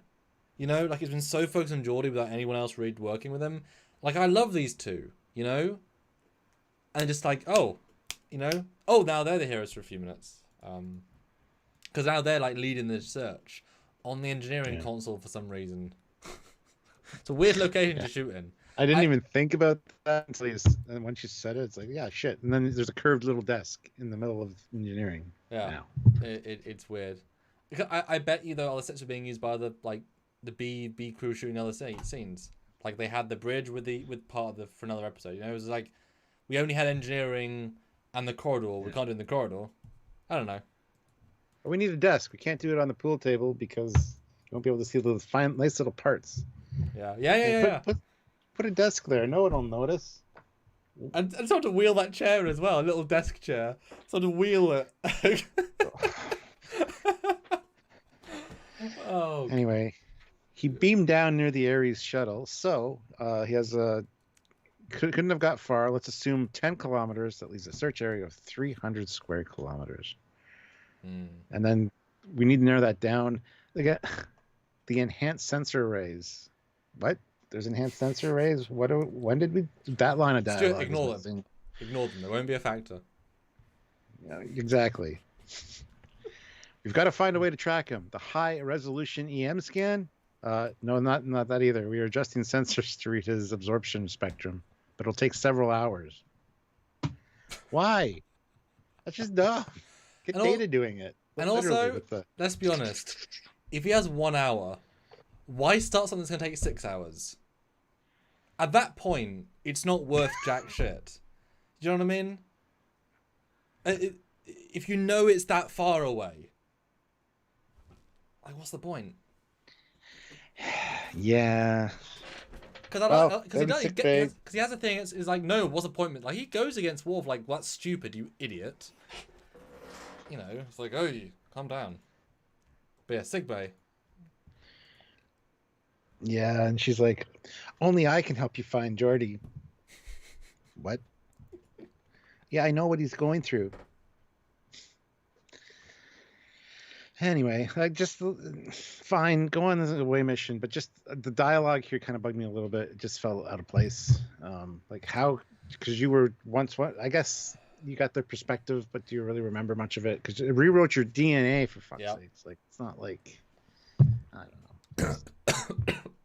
Because we've seen this trope so many fuck. I was thinking as I was drinking, like, this is gonna screw me over. No, and I really thought, because this happens all the time, like, you can remember, but I wish there'd been something like part of a psychic link, or I could talk to them, or it's really like I said, they had a quick pace at the start, slow drawn out, and now we've got to quickly finish. But there's so much meat here that they completely ignore. Like, it can make sense that she could know this stuff. That's absolutely fine. Yeah. But we don't need to know about Hans' senses. That doesn't matter. Have her say, you know, I still feel the heartbeat from that, you know. Well, that's why you need Troy to say. Yeah. I could sense something off when you changed. I can still sense that a little bit. Let's go down. Help me. Tell me what I'm looking for, you know, or something. Yep. No, 100%. Yeah. Jason Quinninton. Desk is programmable matter just dissolves. Yes. No. And George. No, not that. George says on Disco they would have done it in the corridor. Yeah, the one corridor, the new set they have where all the badges are on the wall, with the window. Because I like that set. Put a desk there. Or it would have been in Vance's office, as everything is in Vance's office. Yes, that too. But yeah, I guess she's fine enough. It's been, I guess, 45 minutes since she was an alien. Fine, whatever. And I thought it was a bit, I don't know why it stood out to me, but I was like, why is she taking time to be in full uniform? You know what I mean? It's like, they have to hurry. And yet she went to her quarters, found a uniform, spent time going, oh, I'm in pain, put uniform on, zip it up. You know what I mean? Like, why change clothes? Good point. It's a good point. You haven't got time to waste. Like, I know she shouldn't go down in a dressing gown per se, but you know what I mean? Like, for some reason, that distinct, like, she's so disheveled and looking terrible to full uniform. It's like, okay. Yeah. Bit weird. And still looking like shit. But yeah, she says they're afraid of the light, so turn off the lights, use the UV. They won't run away from that. And Worf's like, they could be several kilometers away. No, they're here. Trust me. Yeah. How do you know that? I mean, instinctually, yes, you might want to stick around a certain area or something, but I don't know. I mean, I could assume that probably when Geordi beamed down, like data being all like, that's a big ass flashlight. Well, it's a long range one. A big beacon. I mean, it goes like 2 miles that way. But I can imagine though that when Geordi beamed down, he like sent out a pheromone that pulled them in because he's new. You know, they came to see the newcomer. I'm fine with that. And that reveal's great though when he reveals them and they're all Area 51, right there, $5. So if you throw it. Sorry guys, the internet, we're not. Yeah. Oh, yeah. Sorry guys. Yeah, I'm sorry. Area 51, $5. So if you throw a corpse at the door, it'll automatically open. Probably. Sense something coming at it. I mean, a robot opened it once. That's a good question. Remember? The robot once opened it with the little rover thing. So it's just motion activated. So yeah, throw a corpse. Yeah, I mean, we got those now, man. Yeah. SWTX Chaser, $3. It's that buffer time. Yeah. Internet buffer time. No, he meant with the uniform. It's like, we got an hour, but add buffer time for lower ranks. Gotcha. Geordi, stop. I'm going to run after you now with the UV light. That's not terrifying. Yeah, I love how like Data doesn't bother running fast. That Gates can just catch up to him. It's Yeah. like Data, you're way faster. But I appreciate that we do see the full alien version for this like one shot, like to because that's a very good visual representation of yes, there is another step that Geordie hasn't gone. That was a good decision, so I give him all credit for going one step further because they do it quite weird. Yep. No, and I think the UV makeup was a fantastic idea, something unique, you know. And too bad we don't see it more often because it's very effective, especially with the contacts. Yeah, but yeah. My only well. issue in this scene really is that it's it just feels like the planet like you recognize that little ledge from every other TNG Planet Hell episode. Yeah. That's my only. It's like I know that exact rock face. I'm not on an alien planet right now.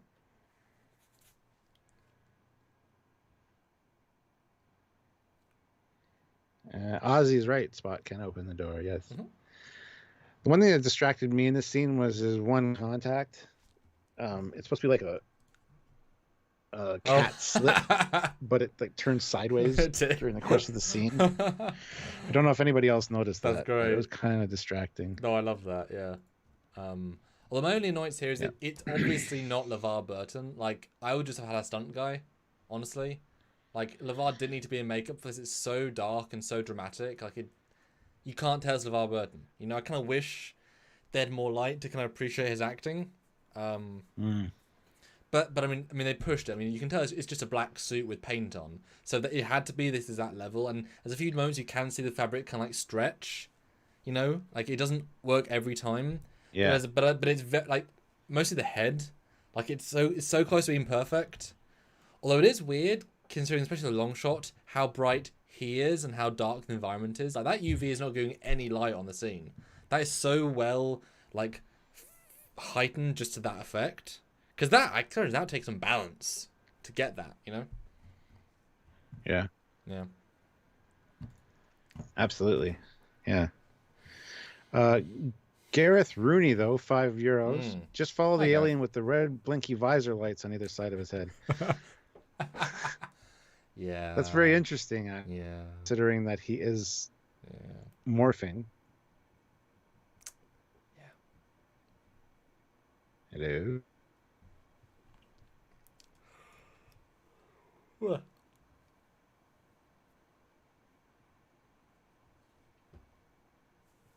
Hey, at least he has a great look this time. But oh. I'm a voice in the darkness. The signal's breaking up. You're back again, Stuart. Hello. Yay, Gareth Rooney, €5. Just follow the alien with the red blinky visor lights on either side of his. Yes, he's changing DNA-wise. So does that affect his implants? It's a good question. Yeah, like it would have been quite. It goes back to what you said earlier about getting his eyesight back. Yeah. That would have been. I mean, that would have been, to be fair, a nice little touch. That blinkies. That would have been kind of cool, but they would have been invisible, obviously. Also, Australia says hi, so hi, Australia. Legit, just kind of fun. And then Devereaux asks, though, Stuart, what he says, this was the better threshold. Thoughts? This was a much better threshold. If this had been the end to Threshold, with the beginning that Threshold had, it would have been a much more solid episode. I prefer this kind of transformation than into Salamanders, because that was just dumb. It's not works. Just saying. Things I think I like. But yeah, I think it would have been a little bit better. I do like the first half of Threshold, and this is one of my better TNG episodes. Oh, no, I think I like Threshold better. Obviously, the end is ludicrous, but Threshold uses its cast better. Because Geordie could be anybody, whereas Paris puts a lot into that performance. Like, he gives it so much character, and the Doctor's really good, Janeway's really good, 7 other things in it yet. And the science stuff as it starts better, the pace is really solid in Threshold. The Warp 10's cool. No, Threshold I think is a much better episode, until the end. Like, the end is like a 0. This is a mixed bag, but it doesn't use its cast as well. Threshold uses its cast better. This is a better ending, but that's not saying much to Threshold. So no, I think Threshold. I enjoy Threshold more. I think. Plus, plus it has it has disagree. Plus Threshold has such a spot of like a uniquely terrible end. This one isn't. This one's is a gimmick of a paint. But you don't remember the rest of the episode. It was the salamander you remember very distinctly, and then the warp 10 thing. I don't know. Yeah. Area 51, $5. Corpse flies through the opening door. Crewman shouts, "It works! Woohoo!" And then goes on to say, "Okay, I'm done now." All right. Yeah. Damn, guys.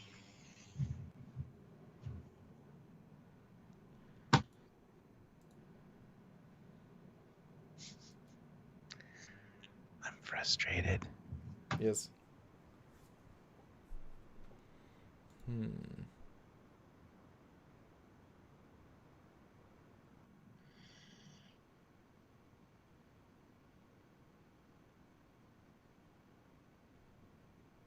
Yeah, I'm reading the behind the scenes of the episode. Hello? Hello. There we go. No, okay. Hi. I'm sort of back now, I guess.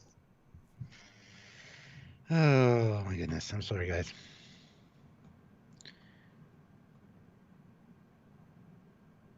Anyway, and we find out that there's no hope for what's their names? Brevel or Mendez. Because now that they're back on the ship, absolutely no chance. They're too far gone. Which is great. I'm glad it's not a can fix everybody kind of issue. Although you didn't say, did you like the whole scene with her convincing Geordie? I mean, you kind of glossed over that. It's quite important. Yeah. Yes, considering that they added that bit in 10 forward, like, "Hey, big sis," so they got that connection. If that wouldn't have been there, it would have made no sense, really, in my opinion. But considering that they knew each other, and fine, whatever, it's great. Yeah, it's all right. It's fine. Yeah, it's like it's what was obviously going to happen, but I don't think the set does it any justice. You know what I mean? Like, it's not a very inspiring thing to be on. You know, like, it's not shot brilliantly, and like I said, I don't think LeVar added too much to it. It would have been nice for something else. Like, it's missing a secret source. Yeah. You know? But the hug's nice though. But since we've already learned that he both is fully converted with a little bit, but then he can hug her, like, it's so inconsistent with how much he can be himself versus everyone else. Like, you have no frame of reference in any scene, you know? So it's like, well, there's no real tension, because it's like, I don't know how much he is or isn't. It's like, don't know. But I do appreciate that they don't wait for it. They just beam him up now. We've got him now. Beam him now. So I like that. That was a good, like... Yes. Yeah. But then as soon as you see him on the bed, though, you are like, where were the blinkies? Oh yeah, where were the blinkies? Yeah. Where are the goddamn blinkies? Area 51's right. These aliens should make a comeback in lower decks. Yep, they absolutely should. Yeah. Yeah. Eugene, 150 rubles. Threshold is a 9.975. It's the first half. In the second half, it reaches a 10. So it exists in every point of rating the spectrum, of the rating spectrum. Yes. Or 10 minus, I think he means. I don't know what he means.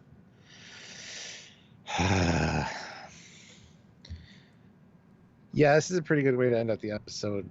I love the scene of him putting on his visor with his contacts. The only problem in this episode, I don't know if anybody else has caught it, because there's so many bright lights on Geordie for a lot of it. You can see his eyes through the visor in different parts of the episode. And they're not the white. You can see his eyes, especially on the holodeck in some of the scenes, because they got that bright light in his face. It's a little bit distracting. My brother pointed it out to me when I was young, and I hate him for it because now that's all I see in this episode. Well, but I will try and forget this last before I scene go where he back puts and on see the it. visor is really cool. It is. You don't worry, you will. It's fine. And what's interesting about this as well, as he puts it down, you can see the fact that it lets light through, which that must suck for your eyes. Like, I hate walking by a fence and all the light goes boom, boom, boom, boom, boom, boom, my eyes. It's like, that's what we're seeing the whole time, like the slits of light. You know, imagine zooming by a light. That would suck. I just felt sorry for the actor. But yeah, it just kind of ends happily as they're friends, and Picard's like, "Oh, glad you made it, man." And they're like, "Me too, man. Me too." We'll put Put out some warning beacons. It's all good. Yeah, that's the most important thing. But great planet at the end. Like I said, really nice planet model. Really, really nice looking CG thing. Yes. But yeah, there we go. There's Threshold. I mean, Threshold 2. Yeah. Threshold Crisis. Crisis on Infinite Thresholds, yeah. But guys, we need $45 more minimum, because quite light today. And how many more likes do you want to get, Stuart? Let's see. We have 120. We can get 10 more. I'm going to be easy on you guys. Normally I'd ask for like, 150, but I think 130 would be good. Get 10 more likes. Yeah. For sure. So this is the... And yeah, don't forget last super chat slot, guys. Yes. And now we're going to do some scores as we move forward this season, which will be hard to remember, obviously, and all of TNG. Still do the scores, even though we'll know that, obviously, in retrospect, they'll be going down or whatever, or up. Who the hell knows? But yeah, put your scores in now, guys. I'll read out the non-super chats, he'll read out the super chats, and give your closing thoughts as well. Like I said, I think this one has a lot of nostalgia for me. It's one that I definitely, when I think of TNG as a whole, I do think of this one because it's got such good use of the holodeck, such great sci-fi principles of changing someone's DNA as a way of, perpetuating your species. It's a great idea. That being said, I did have a number in my mind from watching it till now, and I think it's been lowered a little bit by our discussion. So it's worth pointing that out. The guest star was fine. She was all right. Would have been nice to maybe see her once or twice more, but, it's a guest star thing. It's a conceit. But I think it's one of those things that a better actress could have done more with the part. She wasn't bad, but it's like Leah Brahms, right? The actress elevates it further than the writing. Something about that, Yeah. And like, I then thought she was in DS9 as well as a different character. That Admiral guy also elevates the material. So does Barclay. Like, that guy elevates it. She doesn't really elevate it at all. She just does it fine. She's not bad, but she doesn't give it its really unique life.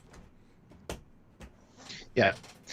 But the underuse of other characters, Data kind of getting brushed off, no Troy, which would have made sense in this episode 100%.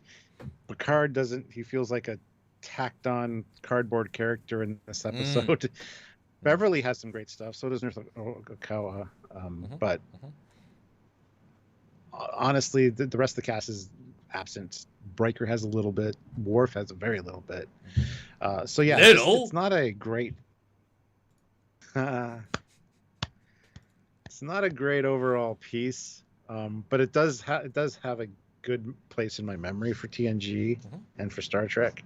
And yeah, the whole criminal aspect of putting the crime scene back together with the holodeck is kind of interesting. So that should be a Lower Decks episode. For me, the whole thing should be like a Lower Decks episode, but like like go the Blade Runner where she like zooms into an eye, extrapolates back out. Like that should be a definitely Mike McMahon. We don't know you're watching, but if you were, do the scene again, but absurd. But not too absurd, just enough absurd.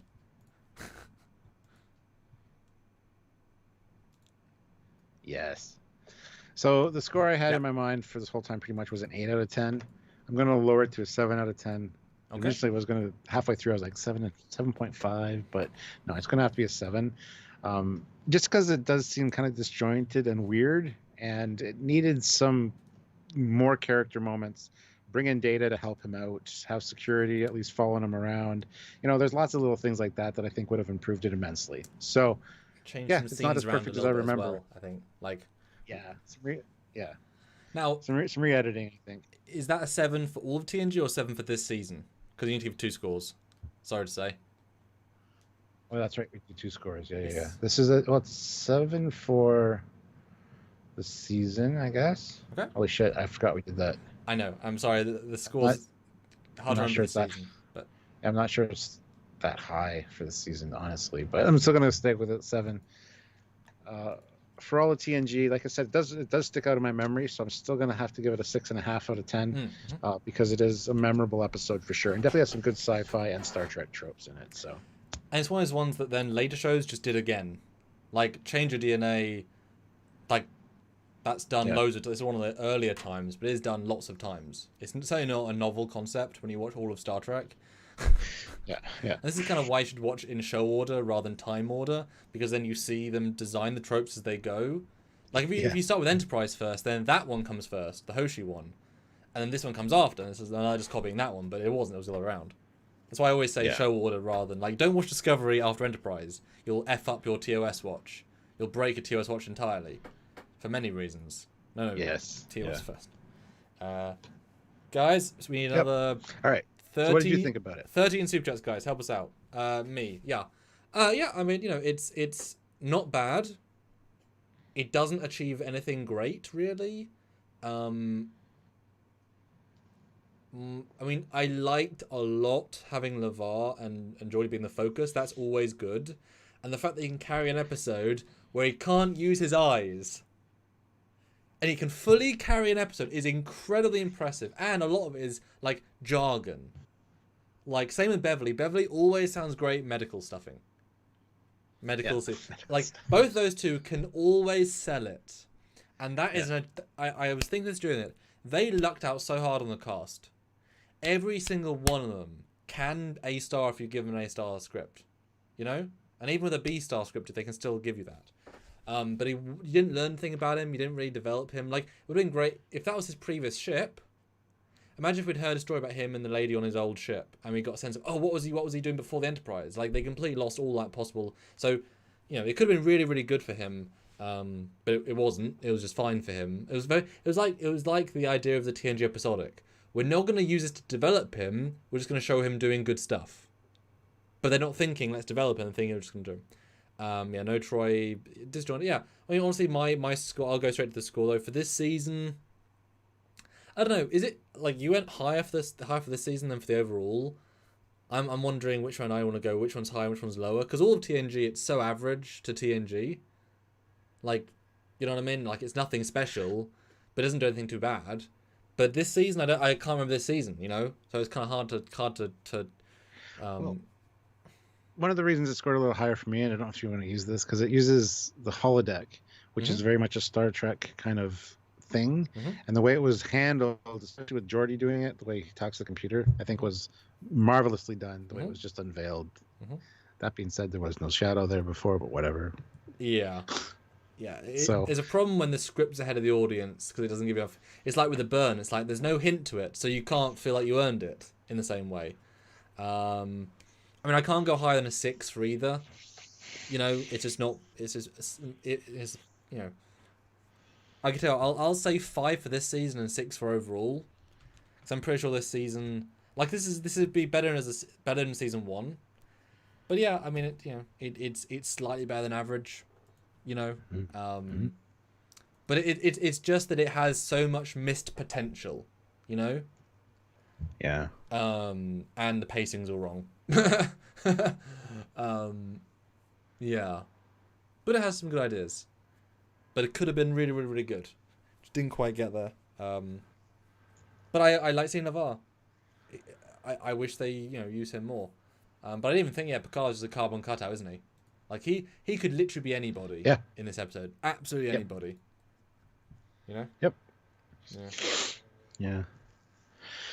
Okay, cool. So some of your scores, your super chat. George Needs puts in €2, 9 out of 10. Really enjoyed this one. Jarzia, $5. Probably a 6.5 or 7 out of 10 for all the TNG. Maybe a 5.5 for season 4. Sam pointed out a lot of legitimate criticisms, but what the episode does well, it does really well, in my opinion. That's a great summation, and I kind of agree with that. Yes. Yeah, and the fact that you remembered the gimmick all this time long means they achieved the one thing really, really well. But it's like you're always going to remember the threshold. Paris with his tongue. It's so well done. Yeah. Like certain things that just pop throughout lots of things. Yeah. Oh, literally. Huh. Yeah. If anything, Threshold's a better If anything, Threshold's a better episode than a lot of other episodes because you don't remember the other ones. Yeah. Threshold, you remember everything. Yep. You're made to, which is why I think this one's interesting because I didn't remember this one. Like I didn't know this one, so it was really fun to rewatch it.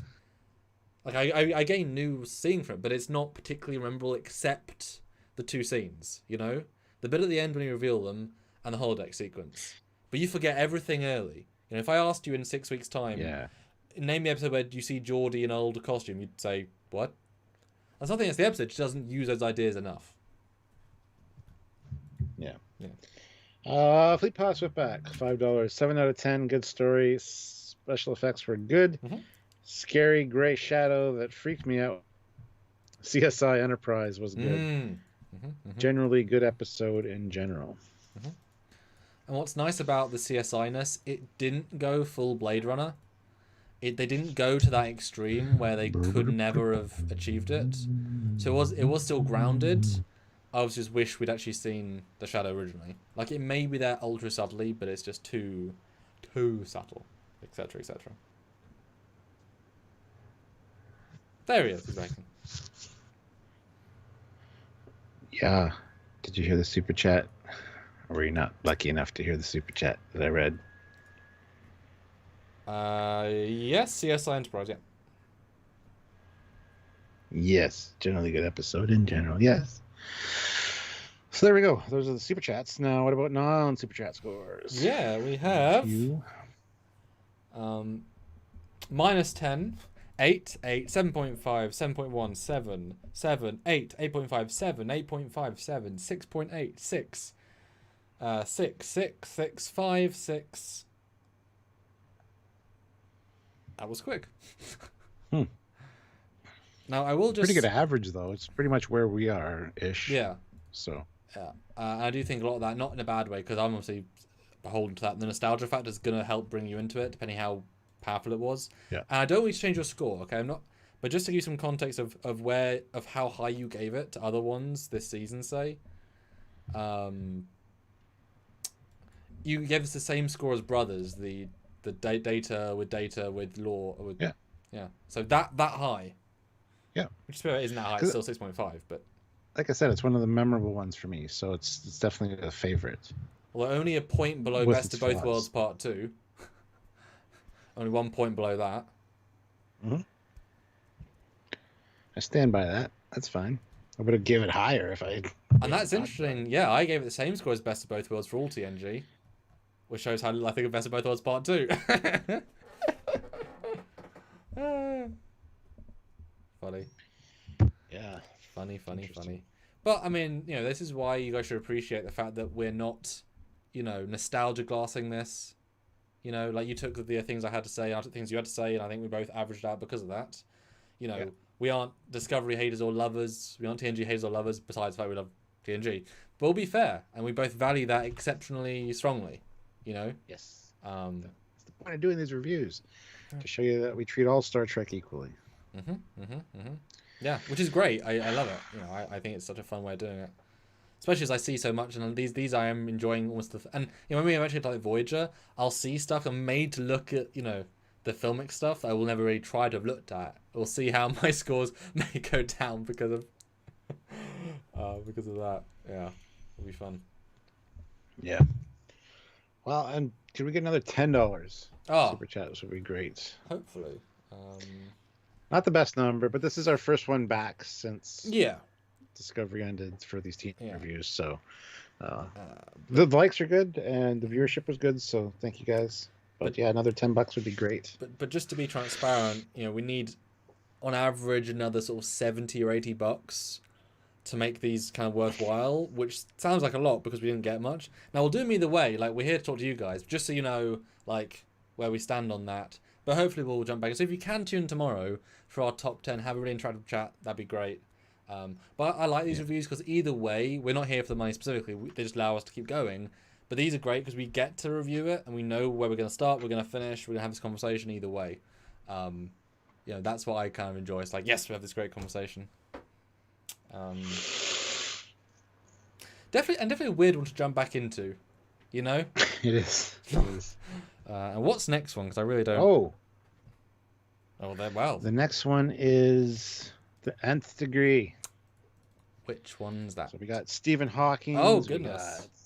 We got Albert Einstein. Goodness. And we got a super brainiac, Barclay. That's a memorable one to me. I don't remember the start, but I remember the end. Another very okay. Yeah, see, I remember the first 3/4 of this one. The ending is kind of I remember what happens now, but if I had to go back and tell you the plot, I'd be able to be much more detailed for the first 3/4 of it. I couldn't The tell you ending's just why. kind of like the ending's a real letdown. It's like, But I couldn't tell you why he goes Brainiac. I couldn't tell you. But hey, we've got that one, which I think is memorable, and Dwight is always great. What Cupid, memorable. Drumhead, I haven't seen it for a long time, but that's everyone loves that one. it's one of the best episodes of Trek ever. Yeah. Half a Life, Roxana Troy coming back in. After that, we got The Host, which is bloody hell, the one we had to research Nth Degree, which is ironic because I use the Nth Degree as a real phrase while just saying the Nth Degree is next episode. That's hilarious. I use it as a real parlance. Excellent. So then we got the Trill one, first time Trill. We just had then Mind's Eye. That's another great one. We've got some. You say why season 4 is so strong. I think we have universally strong ones until Redemption that you don't like. Yeah, we have some. Like this one's probably my weakest of the next 6. So that's a great sign. We have some really strong ones coming up. Wow, cool.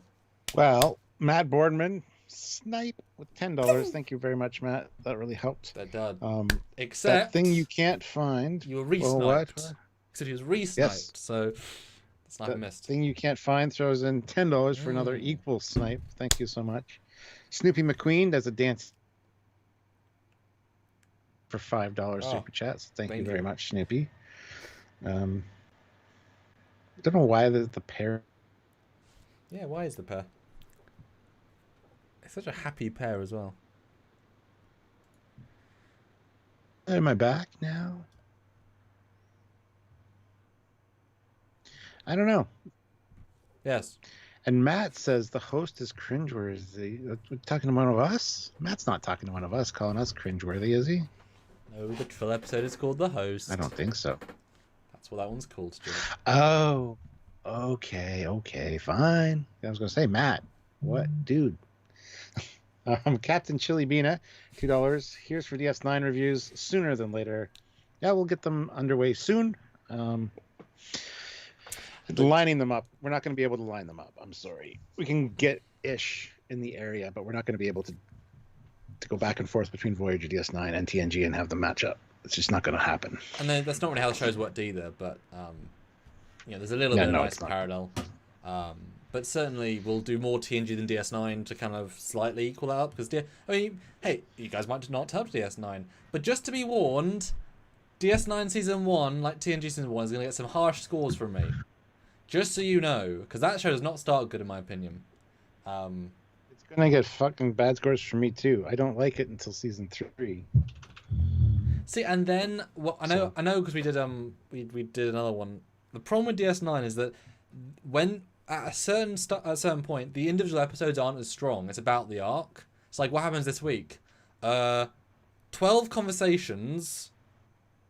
And they move from this planet to this planet, and nothing else happens because it's so I know it's only like a certain segment, but for like 15 episodes, just like nothing really happens until it does. So I'm kind of excited to see the middle DS9 where they still have real stories. That's why I think the one with the lady stands out. The talking to her through a time anomaly, because that's actually a real episodic. It's like that's a real story in the midst of. But that's the best.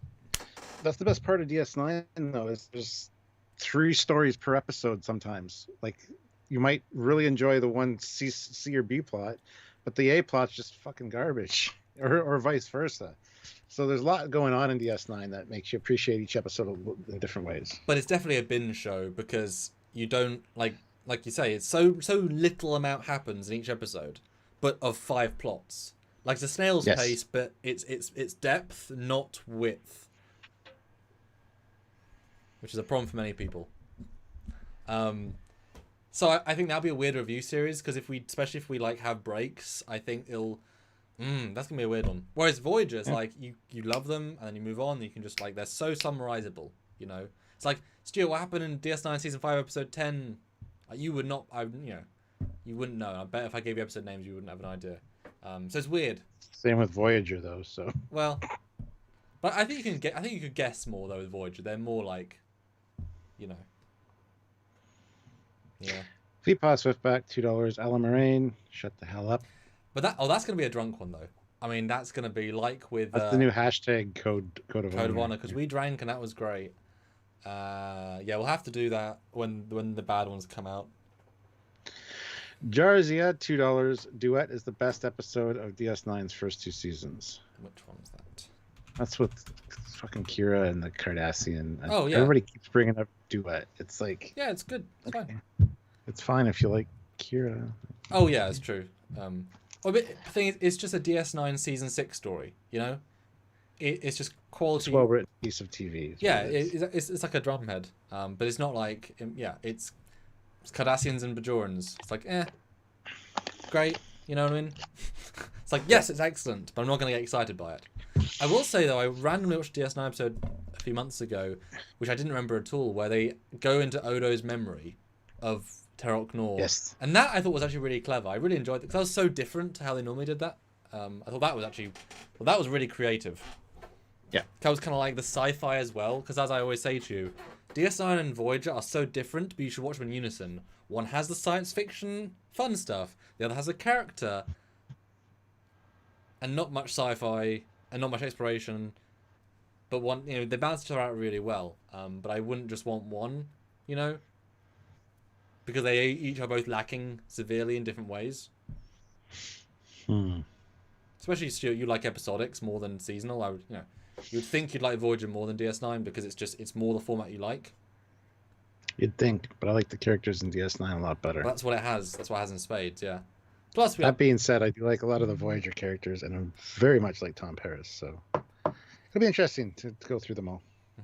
But it is funny to jump back into, because we got past the hump of TNG's past, to then go into the worst of Voyager. It'll be quite a funny experience. Well, that said, though, not to spoil, I rewatched season 1 of Voyager recently because I was bored on my second monitor. Season 1 of Voyager, actually quite strong. I was actually really surprised how strong those episodes were.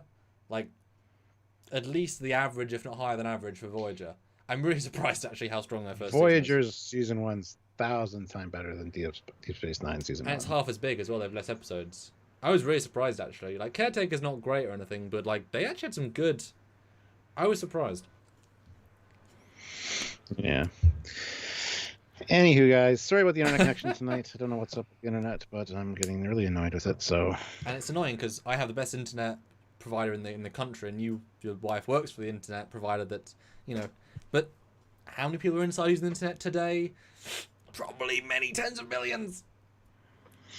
Exactly. And just appreciate the ones that aren't problematic. So yeah, we will see you all tomorrow for our top 10. That should be fun. And top 10 unusual Federation ships, just so you know. So do think of your list, guys, as well. Let us know. And yes, there'll be, we'll go back to the Discovery ships at some point. We know there were some pictures, but we'll have a bit of a cleanse. So expect some fun stuff. And Stuart releases his little videos as well. So check those out.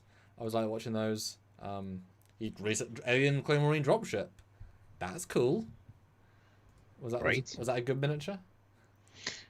Yeah, it was. It's one of those ones you get it in 3D and it's like not as cool as you thought it was going to be. But yeah. Is it one of those things where it's a limited edition one as well? Yeah. Ooh. Only like 3,000 worldwide. Oh, Same wow. with the one I reviewed filmed today. Now did you get a special one or just they only made 3,000 overall? I have no idea. Wow. It's what they sent, so I don't know. Cool. Yeah. But yeah, lots of lives. I sometimes jump on and do live gameplays or just late nights hangouts. So keep an eye out, guys. But we're back to a more regular schedule, I think. And I'm looking forward to those ships on Saturdays. We have one more that's edited. One. So I'm looking forward to getting back in the swing with you, Stuart. Because we have to. But it'll be good. Yeah. Classic Trekyards. Huzzah, huzzah. That's right. All right. Anyway, guys, so until tomorrow. Yeah. I'm Captain Foley. I'm Connor Coggins. And we'll see you then. Bye, guys.